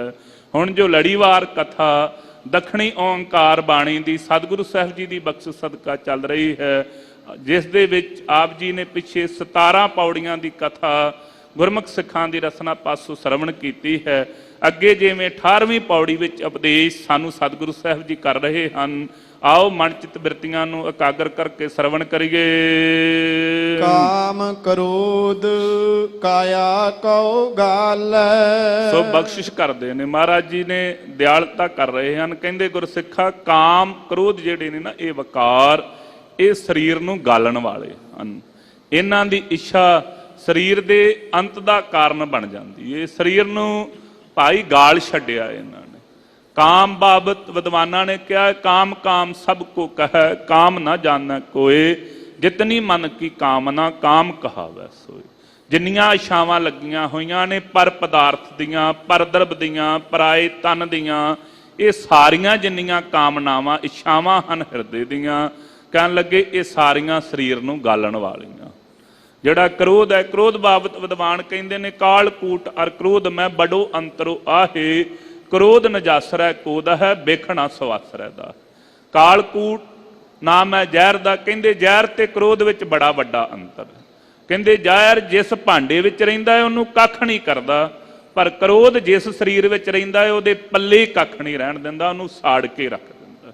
ਗੁਰਦੇਵ ਇੱਥੇ ਬਖਸ਼ਿਸ਼ ਕਰ ਰਹੇ ਨੇ, ਭਾਈ ਕਾਮ ਕ੍ਰੋਧ ਕਾਇਆ ਕੋ ਗੱਲ ਹੈ। ਇਹ ਜਿਹੜਾ ਕਾਮ ਤੇ ਕ੍ਰੋਧ ਹੈ, ਕਾਇਆ ਨੂੰ ਗਾਲਣ ਦਾ ਕਾਰਨ ਹੈ। ਅਥਵਾ ਇਹਦੇ ਮਹਾਂਪੁਰਖਾਂ ਨੇ ਹੋਰ ਵੀ ਅਰਥ ਅਨਵੇਂ ਕਰਕੇ ਦੱਸੇ ਨੇ, ਕਾਮ ਕ੍ਰੋਧ ਕਾਇਆ ਕੋ ਗੱਲ ਹੈ। ਕਹਿਣ ਲੱਗੇ ਭਾਈ ਜਿਹੜਾ ਕਾਮ ਹੈ ਨਾ, ਕਾਮ ਇਹਨੂੰ ਸੋ ਵਸਤੂ ਵਿਚਾਰ ਰਾਹੀਂ, ਵਸਤੂ ਵਿਚਾਰ ਕਰਕੇ, ਸੋ ਜਿਹੜੀ ਵਸਤੂ ਜਿਹੜੀ ਚੀਜ਼ ਨੂੰ ਇਹ ਭਾਈ ਇਹਦੀ ਇੱਛਾ ਬਣ ਗਈ ਕਿ ਮੈਨੂੰ ਜ਼ਰੂਰ ਮਿਲਣੀ ਚਾਹੀਦੀ, ਵਸਤੂ ਵਿਚਾਰ ਕਰਕੇ ਜੋ ਪਰਮੇਸ਼ਰ ਨੇ ਤੈਨੂੰ ਘਰ ਵਿੱਚ ਦਿੱਤਾ ਹੋਇਆ, ਇਹ ਕਿਹੜਾ ਮਾੜਾ। ਘਰ ਕੀ ਨਾਰ ਜਿਹੜੀ ਹੈ, ਘਰੇ ਧਰਮ ਪਤਨੀ ਜਿਹੜੀ ਪਰਮੇਸ਼ਰ ਵਾਹਿਗੁਰੂ ਨੇ ਦਿੱਤੀ ਹੋਈ, ਇਹ ਕਿਹੜੀ ਮਾੜੀ ਹੈ। ਤੇ ਇਹ ਵੀ ਮਾਸ ਦਾ ਲੋਥੜਾ ਨਾ, ਅਗਾਂਹ ਜਿੱਥੇ ਭੱਜਾ ਫਿਰਦਾ ਉੱਥੇ ਵੀ ਇਹੋ ਹੀ ਬਿਰਤੀ ਹੈ ਨਾ। ਕਾਹਦੇ ਲਈ ਐਵੇਂ ਮਾਸ ਪਿੱਛੇ ਭੱਜਾ ਫਿਰਦਾ। ਕਹਿੰਦੇ ਵਸਤੂ ਵਿਚਾਰ ਰਾਹੀਂ ਇਸ ਕਾਮ ਨੂੰ ਵੀ ਗਾਲਿਆ ਜਾ ਸਕਦਾ, ਨਾਸ ਕੀਤਾ ਜਾ ਸਕਦਾ। ਫਿਰ ਜਿਹੜਾ ਕ੍ਰੋਧ ਹੈ, ਇਹਨੂੰ ਸ਼ਾਂਤੀ ਦੇ ਨਾਲ ਨਾਸ ਕੀਤਾ ਜਾ ਸਕਦਾ। ਸ਼ਾਂਤੀ ਦੇ ਨਾਲ, ਸ਼ਾਂਤ ਚਿੱਤ ਹੋ ਕਰਕੇ ਕ੍ਰੋਧ ਤੋਂ ਵੀ ਬਚਾਅ ਹੋ ਸਕਦਾ ਹੈ। ਕਹਿੰਦੇ ਭਾਈ ਇਹਦੇ ਨਾਲ ਭਾਈ ਇਹਨੂੰ ਕਾਇਆ ਚੋਂ ਗਾਲ ਦੇਣਾ ਕਰ, ਨਾਸ ਕਰ ਦੇਣਾ ਕਰ। ਵਸਤੂ ਵਿਚਾਰ ਰਾਹੀਂ ਤੇ ਸ਼ਾਂਤੀ ਰਾਹੀਂ ਇਹ ਦੋਵੇਂ ਗਾਲੇ ਨਾਸ ਕੀਤੇ ਜਾ ਸਕਦੇ ਨੇ। ਨਹੀਂ ਤਾਂ ਭਾਈ ਇਹਨਾਂ ਇਸ ਸਰੀਰ ਨੂੰ ਗਾਲ ਦੇਣਾ ਹੈ। ਜਿਉ ਕੰਚਨ ਸੁਹਾਗਾ ਢਾਲੈ। ਕਿਵੇਂ ਮਹਾਰਾਜ, ਕਿਵੇਂ ਇਹ ਸਰੀਰ ਚੋਂ ਕੱਢ ਸਕੀਦੇ ਨੇ। ਕਹਿੰਦੇ ਭਾਈ ਜਿਵੇਂ ਜਿਹੜਾ ਇਹ ਦੋਵੇਂ ਅਰਥ ਇੱਥੇ ਲੱਗਦੇ ਨੇ, ਕਿਵੇਂ ਗਾਲ ਦਿੰਦੇ ਨੇ। ਕਹਿੰਦੇ ਜਿਵੇਂ ਸੁਹਾਗਾ ਜਿਹੜਾ ਹੈ ਨਾ, ਸੋਨੇ ਨੂੰ ਗਾਲ ਦਿੰਦਾ, ਪਰ ਉਹ ਇੱਕ ਕੰਮ ਚੰਗਾ ਵੀ ਕਰਦਾ। ਕਹਿੰਦੇ ਇੱਥੇ ਸੰਤੋਖ ਰੂਪੀ ਸੁਹਾਗਾ ਲੈ ਕਰਕੇ ਨਾ, ਸੰਤੋਖ ਰੂਪੀ ਸੁਹਾਗਾ ਲੈ ਕਰਕੇ ਇਸ ਨੂੰ ਸੰਗਤ ਰੂਪੀ ਕਠਾਲੀ ਵਿੱਚ ਜੇ ਸਮੇਂ ਰੰਨਣਾ ਕਰੇਗਾ ਨਾ, ਚੰਗੀ ਤਰ੍ਹਾਂ ਇਹਨੂੰ ਦਵੇਂਗਾ, ਸੰਪਟ ਦਵੇਂਗਾ, ਇਹਦੇ ਅੰਦਰੋਂ ਵੀ ਸੁਹਾਗਾ ਕੀ ਕਰਦਾ, ਸੋਨੇ ਚੋਂ ਮੈਲ ਕੱਢ ਦਿੰਦਾ। ਜਦੋਂ ਸੰਤੋਖ ਰੂਪੀ ਸੁਹਾਗਾ ਲਾਵੇਂਗਾ, ਉਦੋਂ ਭਾਈ ਸੰਗਤ ਰੂਪੀ ਕਠਾਲੀ ਵਿੱਚ ਜਿਸ ਸਮੇਂ ਤਪਿਆ, ਇਹ ਵਕਾਰਾਂ ਰੂਪੀ ਜਿਹੜੀ ਗੰਦਗੀ ਹੈ ਨਾ, ਤੇਰੇ ਅੰਦਰੋਂ ਬਾਹਰ ਨਿਕਲ ਜਾਵੇਗੀ। ਕਸ ਕਸ ਵੱਟੀ ਸਹਿ ਸੁਤਾ। ਕਹਿੰਦੇ ਫਿਰ ਕੀ, ਫਿਰ ਕਹਿੰਦੇ ਕਸਵੱਟੀ ਤੇ ਜਿਸ ਸਮੇਂ ਚਾੜ ਕਰਕੇ ਜਿਹੜੇ ਪਰਖਣ ਵਾਲੇ ਨੇ ਨਾ, ਪਰਖਣ ਵਾਲੇ, ਉਹ ਫਿਰ ਕਸਵੱਟੀ ਤੇ ਚਾੜ ਕਰਕੇ, ਕਸਵੱਟੀ ਨਾਲ ਰਗੜ ਕਰਕੇ ਵੇਖਦੇ ਨੇ। ਜੇ ਤੇ ਧਾਰ ਸੋ ਗੰਭੀਰ ਡੂੰਗੀ ਲੱਗਦੀ ਏ ਤੇ ਫਿਰ ਮੰਨਦੇ ਨੇ ਕਿ ਅਜੇ ਇਹਦੇ ਵਿੱਚ ਰਲਾ ਹੈ, ਅਜੇ ਹੋਰ ਇਹਨੂੰ ਕਠਾਲੀ ਚ ਪਾ ਕੇ ਰਿੰਨਣ ਦੀ ਲੋੜ ਹੈ। ਤੇ ਜੇ ਧਾਰ ਸੋ ਸਾਫ਼ ਹੋਵੇ ਤੇ ਫਿਰ ਕਹਿੰਦੇ ਇਹਦੇ ਵਿੱਚ ਕੋਈ ਹੁਣ ਰਲਾ ਨਹੀਂ ਰਹਿ ਗਿਆ। ਕਹਿੰਦੇ ਇਸੇ ਤਰੀਕੇ ਦੇ ਨਾਲ ਜਦੋਂ ਭਾਈ ਫਿਰ ਇੱਥੇ ਸਾਧ ਸੰਗਤ ਰੂਪੀ ਕਸਵੱਟੀ ਤੇ ਆਣ ਕਰਕੇ ਸੋ ਜਿਸ ਸਮੇਂ ਸਤਿਗੁਰੂ ਸਾਹਿਬ ਜੀ ਨੇ ਕਿਰਪਾ ਕੀਤੀ ਇੱਥੇ ਕਸਵੱਟੀ ਲਾ ਕਰਕੇ ਵੇਖੀ ਤੇ ਫਿਰ ਕੀ ਹੋਵੇਗਾ, ਫਿਰ ਪਤਾ ਲੱਗ ਜਾਵੇਗਾ ਅੱਗੇ ਬਖਸ਼ਿਸ਼ ਕਰਦੇ ਹਨ। ਨਦਰ ਸਰਾਫ ਵੰਨੀ ਸਚੜਾਉ, ਕਹਿੰਦੇ ਫਿਰ ਸਰਾਫਾਂ ਦੀ ਨਜ਼ਰੇ ਚੜ ਜਾਵੇਗਾ, ਪਤਾ ਲੱਗ ਜਾਵੇਗਾ ਵਿੱਚ ਖੋਟ ਹੈ ਜਾਂ ਨਹੀਂ। ਕਸਵੱਟੀ ਵਿੱਚੋਂ ਗੁਰਸਿੱਖੋ ਕੋਈ ਵਿਰਲਾ ਹੀ ਪੂਰਾ ਉਤਰਦਾ। ਕਸਵੱਟੀ ਲੱਗੀ, 4 ਜਾਣਿਆਂ ਨੇ ਬਦਾਵਾ ਲਿਖ ਕੇ ਦੇ ਦਿੱਤਾ ਤੇ ਪੂਰੇ ਉਤਰਨ ਵਾਲੇ ਕੌਣ ਸਨ? ਸਤਿਗੁਰੂ ਸਾਹਿਬ ਜੀ ਦੇ ਪਿਆਰ ਵਾਲੇ ਭਾਈ ਮਹਾਂ ਸਿੰਘ ਜੀ।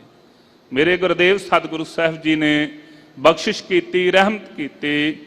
ਅਜੇ ਸਹਿਗਦੇ ਨੇ ਜੋ ਟੁੱਟੀ ਗੰਢੀ ਗੁਰਦੁਆਰਾ ਸਾਹਿਬ ਹੈ, ਉਸ ਸਥਾਨ ਤੇ ਸਤਿਗੁਰੂ ਸਾਹਿਬ ਜੀ ਨੇ ਭਾਈ ਮਹਾਂ ਸਿੰਘ ਜੀ ਦਾ ਪਾਵਨ ਸੀਸ ਆਪਣੇ ਗੋਡੇ ਤੇ ਰੱਖਿਆ। ਬਚਨ ਕੀਤੇ, ਭਾਈ ਮਹਾਂ ਸਿੰਘ ਜੀ ਮੰਗੋ ਕੀ ਮੰਗਦੇ ਹੋ, ਕੀ ਚਾਹੁੰਦੇ ਹੋ? ਗੁਰਦੇਵ ਜੀ ਕੀ ਚਾਹਣਾ ਹੈ?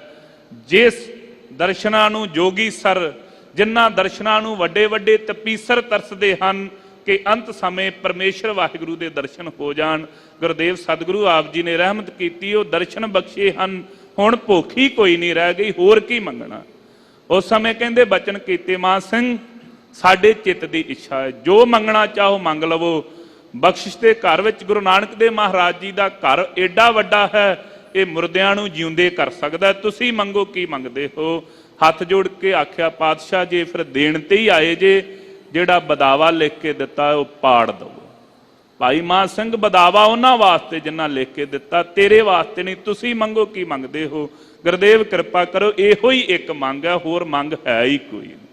ਜੇ ਰਹਿਮਤ ਕਰਨੀ ਹੈ ਤੇ ਉਹ ਬਦਾਵਾ ਪਾੜ ਦਿਓ।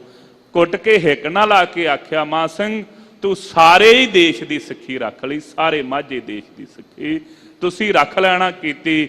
ਐਸੀ ਬਖਸ਼ਿਸ਼ ਕੀਤੀ, ਗੁਰਸਿੱਖ ਹੋਣਾ ਹੀ ਐਸਾ ਚਾਹੀਦਾ। ਜਿਸ ਸਮੇਂ ਭਾਈ ਕਸਵੱਟੀ ਤੇ ਚੜੇ ਕੋਈ ਵਿਰਲਾ ਹੀ ਪੂਰਾ ਉਤਰਦਾ ਹੈ।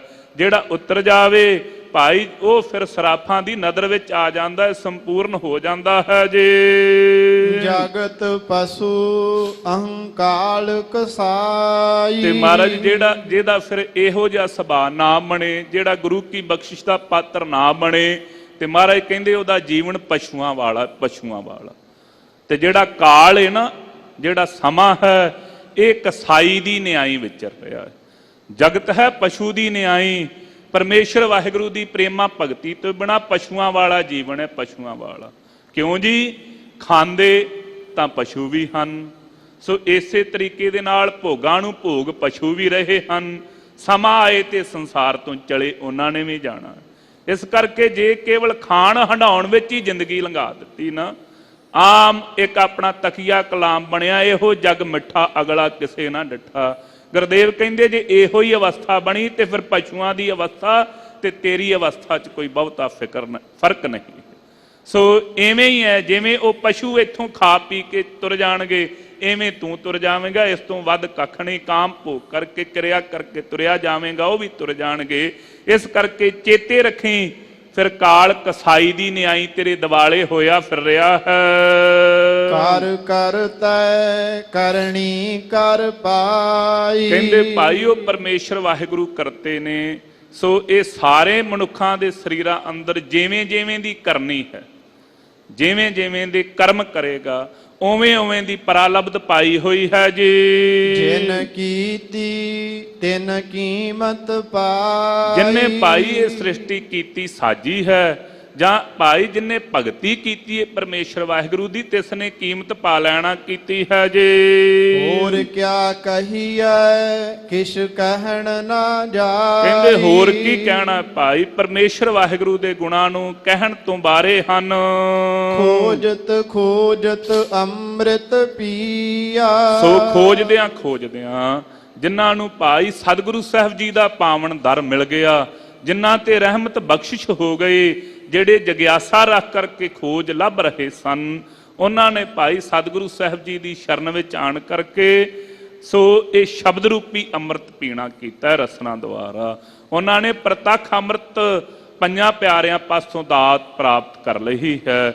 ਪਰ ਜਿਨ੍ਹਾਂ ਦੇ ਹਿਰਦੇ 'ਚ ਜਗਿਆਸਾ ਹੋ ਆਈ ਸੀ, ਜਿਨ੍ਹਾਂ ਨੂੰ ਇਹ ਜਗਿਆਸਾ ਲੱਗ ਗਈ ਸੀ, ਜਿਨ੍ਹਾਂ ਨੇ ਇਹ ਸੁਣਿਆ ਸੀ ਕਿ ਜਿਹੜੇ ਅੰਮ੍ਰਿਤ ਨੂੰ ਦੇਵੀ ਦੇਵਤੇ ਵੱਡੇ ਵੱਡੇ ਗੰਧਰਵ ਖੋਜਦੇ ਫਿਰਦੇ ਸਨ, ਉਹ ਸਤਿਗੁਰੂ ਸਾਹਿਬ ਜੀ ਦੇ ਘਰ ਤੋਂ ਪ੍ਰਾਪਤ ਹੋ ਰਿਹਾ ਹੈ। ਕਿਵੇਂ ਸੁਰ ਨਰ ਮੁਨ ਜਨ ਅੰਮ੍ਰਿਤ ਖੋਜਦੇ, ਸੋ ਅੰਮ੍ਰਿਤ ਗੁਰ ਤੇ ਪਾਇਆ।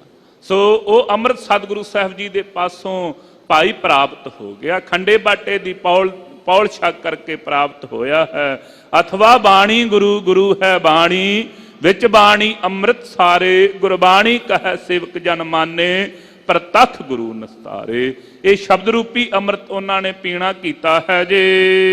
ਖਿਮਾ ਗਹੀ ਮਨ ਸਤਿਗੁਰ ਦੀਆ। ਇਹ ਮਹਾਰਾਜ ਮਿਲਦਾ ਕਿੰਨਾਂ ਨੂੰ? ਕਹਿੰਦੇ ਜਿਨ੍ਹਾਂ ਨੇ ਖਿਮਾ ਗ੍ਰਹਿਣ ਕਰ ਲਈ ਹੈ। ਕੋਈ ਲੱਖ ਮਾੜਾ ਕਹੀ ਜਾਵੇ, ਕੋਈ ਚੰਗਾ ਕਹੀ ਜਾਵੇ, ਕੋਈ ਬਦਨਾਮੀ ਕਰੀ ਜਾਵੇ, ਉਹਨੂੰ ਭਾਈ ਅੱਗੋਂ ਪਲਟ ਕੇ ਜਵਾਬ ਨਹੀਂ ਦਿੰਦੇ। ਇਹ ਨਹੀਂ ਕਿ ਕਿਸੇ ਨੇ ਨਿੰਦਿਆ ਕੀਤੀ ਉਲਟ ਉਹਦੀ ਨਿੰਦਿਆ ਕਰਨ ਲੱਗ ਪੈਂਦੇ ਨੇ। ਸੁਭਾਅ ਕੀ ਹੈ ਪਰਮੇਸ਼ਰ ਵਾਹਿਗੁਰੂ ਦੇ ਪਿਆਰਿਆਂ ਦਾ? ਉਹਨਾਂ ਨੇ ਭਾਈ ਖਿਮਾ ਗ੍ਰਹਿਣ ਕਰ ਲਈ ਹੈ, ਖਿਮਾ ਗ੍ਰਹਿਣ ਕਰ ਲਈ। ਹੁਣ ਤੇ ਆਪਾਂ ਸੁਭਾਅ ਹੀ ਬਣਾ ਲਿਆ, ਆਪਾਂ ਕਹਿੰਦੇ ਫਲਾਣਾ ਸੱਚ ਬੜਾ ਬੋਲਦਾ। ਤੇ ਸੱਚ ਕੀ ਹੈ? ਇਹ ਦੂਸਰਿਆਂ ਦੇ ਮੂੰਹ ਤੇ ਉਹਨਾਂ ਦੇ ਔਗਣ ਦੱਸ ਕੇ ਆ ਜਾਂਦਾ। ਗੁਰਸਿੱਖੋ ਸੱਚ ਇਹ ਨਹੀਂ, ਸੱਚ ਇਹ ਹੈ ਜੋ ਆਪਣੇ ਬਾਰੇ ਬੋਲਿਆ ਗਿਆ। ਜਿਹੜੀ ਮੇਰੀ ਗੰਦਗੀ ਹੈ ਉਹ ਮੈਂ ਪ੍ਰਗਟ ਕਰਕੇ ਵਿਖਾਲਾਂ ਦੂਸਰਿਆਂ ਨੂੰ, ਇਹ ਸੱਚ ਹੈ। ਦੂਸਰੇ ਬਾਬਤ ਬੋਲੀਆਂ ਗਈਆਂ ਗੱਲਾਂ ਵੱਡੀਆਂ ਵੱਡੀਆਂ, ਇਹਨੇ ਆਹ ਕਰ ਦਿੱਤਾ ਉਹ ਕਰ ਦਿੱਤਾ, ਇਹ ਨਿੰਦਿਆ ਹੈ। ਇਹ ਵੀ ਨਿੰਦਿਆ ਦਾ ਹੀ ਇੱਕ ਸਰੂਪ ਹੈ। ਤੇਰੇ ਬਾਰੇ ਕਿਸੇ ਨੇ ਕੁਝ ਬੋਲਿਆ, ਜੇ ਉਹਨੂੰ ਖਿਮਾ ਕਰ ਦਿੱਤੀ, ਜਿਨ੍ਹਾਂ ਨੇ ਖਿਮਾ ਗ੍ਰਹਿਣ ਕੀਤੀ ਹੈ ਉਹਨਾਂ ਨੂੰ ਭਾਈ ਸਤਿਗੁਰੂ ਸਾਹਿਬ ਜੀ ਨੇ ਇਹ ਦਾਤ ਬਖਸ਼ਿਸ਼ ਕੀਤੀ ਹੈ। ਖਰਾ ਖਰਾ ਆਖੈ ਸਭ ਕੋ। ਉਹਨਾਂ ਨੂੰ ਭਾਈ ਫਿਰ ਸਾਰੇ ਖਰਾ ਖਰਾ ਕਹਿੰਦੇ ਹਨ ਕਿ ਇਹ ਖਰਾ ਸੋਨਾ ਹੈ। ਖਰਾ ਰਤਨ ਜੁਗ ਚਾਰੇ ਹੋਏ। ਤੇ ਚੌਹਾਂ ਹੀ ਯੁੱਗਾਂ ਵਿੱਚ ਐਸੇ ਮਹਾਂਪੁਰਖ ਮਹਾਤਮਾ ਦੀ ਮੰਨੀ ਜਾਂਦੀ ਹੈ, ਭਾਵੇਂ ਸਤਯੁਗ, ਤ੍ਰੇਤਾ, ਦੁਆਪਰ, ਕਲਯੁਗ, ਚੌਹਾਂ ਹੀ ਯੁੱਗਾਂ ਵਿੱਚ ਜਿਨ੍ਹਾਂ ਨੇ ਖਿਮਾ ਗ੍ਰਹਿਣ ਕੀਤੀ, ਜਿਨ੍ਹਾਂ ਬਾਬਤ ਆਪਾਂ ਅਰਦਾਸ 'ਚ ਵੀ ਪੜ੍ਹਦੇ, ਦੇਖ ਕੇ ਅਣਡਿੱਠ ਕੀਤਾ। ਔਗਣ ਵੇਖ ਲਿਆ, ਇਹ ਚਰਚਾ ਨਹੀਂ ਕੀਤੀ, ਅਣਡਿੱਠ ਕਰ ਦਿੱਤਾ। ਇਹ ਜਾਣਿਆ ਪਰਮੇਸ਼ਰ ਵਾਹਿਗੁਰੂ ਕਦੀ ਕਿਰਪਾ ਕਰੇਗਾ, ਪਤਾ ਨਹੀਂ ਇਸ ਔਗਣ ਆਰੇ 'ਚ ਹੀ ਕਿਸ ਦਿਨ ਉਹਨੇ ਗੁਣ ਭਰ ਦੇਣੇ ਨੇ। ਜਿਹਦੇ ਬਾਬਤ ਭਾਈ ਗੁਰਦਾਸ ਜੀ ਨੇ ਸਮਝਾਉਣਾ ਕੀਤਾ ਸੀ, ਤੈਸੇ ਉਸਤਤ ਨਿੰਦਾ ਕੀਜੈ ਨਾ ਕਾਹੂ ਕੇਰੀ, ਮਤ ਕੋਈ ਜਾਣੈ ਦਿਨ ਆਵੈ ਅੰਤਕਾਰ ਕੋ। ਗੁਰਸਿੱਖਾ ਨਾ ਤੇ ਬਹੁਤੀ ਉਸਤਤੀ ਕਰ ਤੇ ਨਾ ਨਿੰਦਿਆ ਹੀ ਕਰ। ਨਿੰਦਿਆ ਤੇ ਤਿਆਗ ਹੀ ਦੇ। ਪਤਾ ਨਹੀਂ ਜਿਹਦੀ ਅੱਜ ਨਿੰਦਿਆ ਕਰਨ ਡਿਆ, ਕੱਲ ਨੂੰ ਇਸੇ ਜ਼ਬਾਨ ਤੋਂ ਉਹਦੀ ਉਸਤਤ ਕਰਨੀ ਪਵੇ। ਉਹਦਾ ਅਖੀਰਲਾ ਦਿਨ ਕਿਹੋ ਜਾਏ ਤੇ ਪਰਮੇਸ਼ਰ ਹੀ ਜਾਣਦਾ ਹੈ ਨਾ। ਇਸ ਕਰਕੇ ਭਾਈ ਉਹ ਜਿਨ੍ਹਾਂ ਨੇ ਐਸਾ ਸੁਭਾਅ ਬਣਾਇਆ ਹੈ ਉਹ ਸਾਰੇ ਯੁਗਾਂ ਦੇ ਵਿੱਚ ਖਰੇ ਹਨ, ਉਜਲੇ ਹਨ। ਖਾਤ ਪੀਅੰਤ ਮੂਏ ਨਹੀਂ ਜਾਣਿਆ। ਤੇ ਮਨਮੁਖਾਂ ਦੀ ਅਵਸਥਾ ਦੱਸਦੇ ਨੇ, ਕਹਿੰਦੇ ਖਾਂਦੇ ਪੀਂਦੇ ਹੀ ਸੰਸਾਰ ਤੋਂ ਤੁਰ ਗਏ, ਪਰਮੇਸ਼ਰ ਵਾਹਿਗੁਰੂ ਦੇ ਗੁਣਾਂ ਨੂੰ ਜਾਣਿਆ ਹੀ ਨਹੀਂ। ਖਿਨ ਮਹਿ ਮੂਏ ਜਾਂ ਸ਼ਬਦ ਪਛਾਨਿਆ। ਤੇ ਮਹਾਰਾਜ ਇਹ ਤੋਂ ਕਿਵੇਂ ਬਚਾਅ ਹੋ ਸਕਦਾ ਸੀ? ਆਪ ਕਿਰਪਾ ਕਰਕੇ ਦੱਸੋ। ਠੀਕ ਸਾਡਾ ਸੁਭਾਅ ਇਹੋ ਹੀ ਹੈ। ਅਸੀਂ ਕਿਵੇਂ, ਸਾਡਾ ਸੰਸਾਰ ਵਾਲੇ ਪਾਸਿਓਂ ਮਨ ਕਿਵੇਂ ਮੁੜੇ, ਕਿਵੇਂ ਰੁਕ ਜਾਵੇ ਜੀ? ਇਹ ਤੇ ਹਰ ਵੇਲੇ ਮਿੱਠਾ ਖਾਂਦਾ ਹੈ ਤੇ ਲੂਣ ਵਾਲੇ ਪਦਾਰਥ ਮੰਗਣ ਦਾ ਪੈਂਦਾ। ਲੂਣ ਵਾਲੇ ਖਾਂਦਾ ਹੈ ਤੇ ਫਿਰ ਕਹਿੰਦਾ ਹੈ ਕਿ ਹੁਣ ਕੋਈ ਫਿੱਕਾ ਛਕ ਲਵਾਂ। ਇਹੋ ਜਿਹਾ ਸੁਭਾਅ ਇਹਦਾ ਬਣਿਆ ਹੋਇਆ ਹੈ। ਕੀ ਕਰਾਂ ਮਹਾਰਾਜ, ਕਿੱਧਰ ਨੂੰ ਜਾਈਏ? ਗੁਰਦੇਵ ਕਹਿੰਦੇ ਖਿਣ ਮਹਿ ਮੂਵੇ, ਕਹਿੰਦੇ ਖਿਣ ਭਰ ਦੇ ਵਿੱਚ ਮੂਵੇ ਮਰ ਜਾਵੇਗਾ ਇਹ ਸੁਭਾਅ।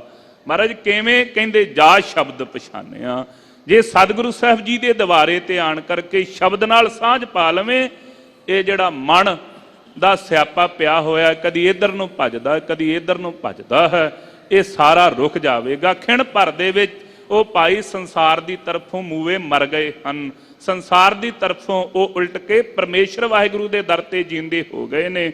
ਪਰ ਜਿਉਂਦੇ ਤਾਂ ਹੋਏ ਨੇ, ਇਧਰੋਂ ਮਰ ਗਏ ਨੇ ਜਦੋਂ ਸ਼ਬਦ ਦੀ ਪਹਿਚਾਣ ਆ ਗਈ ਜੇ। ਅਸਥਿਰ ਚੀਤ ਮਰਨ ਮਨ ਮਾਨਿਆ। ਚਿੱਤ ਜਿਹੜਾ ਅਸਥਿਰ ਹੋ ਗਿਆ, ਹੁਣ ਡੋਲਦਾ ਨਹੀਂ। ਹੁਣ ਬੰਦ ਕਟਾ ਕੇ ਵੀ ਚਿੱਤ ਅਸਥਿਰ ਹੈ। ਹੁਣ ਭਾਈ ਖੋਪੜ ਲਹਾ ਕਰਕੇ ਵੀ ਚਿੱਤ ਅਸਥਿਰ ਹੈ। ਹੁਣ ਤੇ ਇੰਨੀ ਅਸਥਿਰਤਾ ਬਣ ਗਈ ਹੈ, ਚਰਖੜੀ ਦਾ ਗੇੜਾ ਕੱਢ ਕੇ ਵੀ ਵਜੀਦੇ ਨੂੰ ਕਹਿ ਦਿੰਦੇ ਨੇ, ਪੁੱਛਿਆ ਕਿੰਨਾ ਕੁ ਮਜ਼ਾ ਹੈ ਸਖੀ ਦਾ? ਕਹਿਣ ਲੱਗੇ ਕਿਤੇ ਇੱਕ ਗੇੜਾ ਲੈ ਕੇ ਤੇ ਵੇਖ ਚਰਖੜੀ ਦੇ ਉੱਤੇ, ਤੈਨੂੰ ਵੀ ਪਤਾ ਲੱਗ ਜਾਵੇਗਾ ਕਿੰਨਾ ਵਧੀਆ ਸਵਾਦ ਹੈ।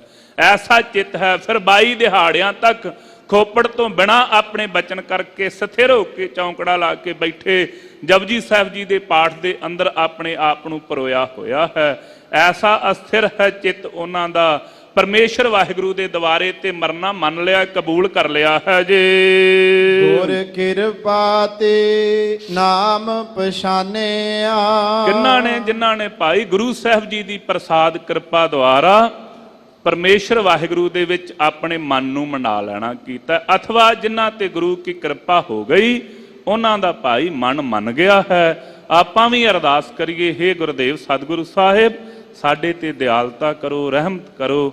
ਇਹ ਅੰਮ੍ਰਿਤ ਬਾਣੀ ਦੀ ਬਖਸ਼ਿਸ਼ ਸਾਡੇ ਤੇ ਵੀ ਇਹ ਮਿਹਰ ਦਾ ਮੀਂਹ ਵਰਸਾਓ, ਤਾਂ ਜੋ ਕਿਰਪਾਲੂ ਜੀ ਲੋਕ ਸੁਖੀਏ ਪਰਲੋਕ ਸੁਹੇਲੇ, ਨਾਨਕ ਹਰ ਪ੍ਰਭ ਆਪੇ ਮੇਲੇ ਦੀ ਅਵਸਥਾ ਨੂੰ ਪ੍ਰਾਪਤ ਹੋ ਜਾਈਏ। ਸਤਿਗੁਰੂ ਸਾਹਿਬ ਜੀ ਦੀ ਪਾਵਨ ਪਵਿੱਤਰ ਅਗਾਧ ਬੋਧ ਬਾਣੀ ਦੀ ਵਿਚਾਰ ਕਰਦਿਆਂ ਇੱਕ ਨਹੀਂ ਅਨੇਕ ਪ੍ਰਕਾਰ ਦੀਆਂ ਭੁੱਲਾਂ ਹੋਈਆਂ ਹਨ।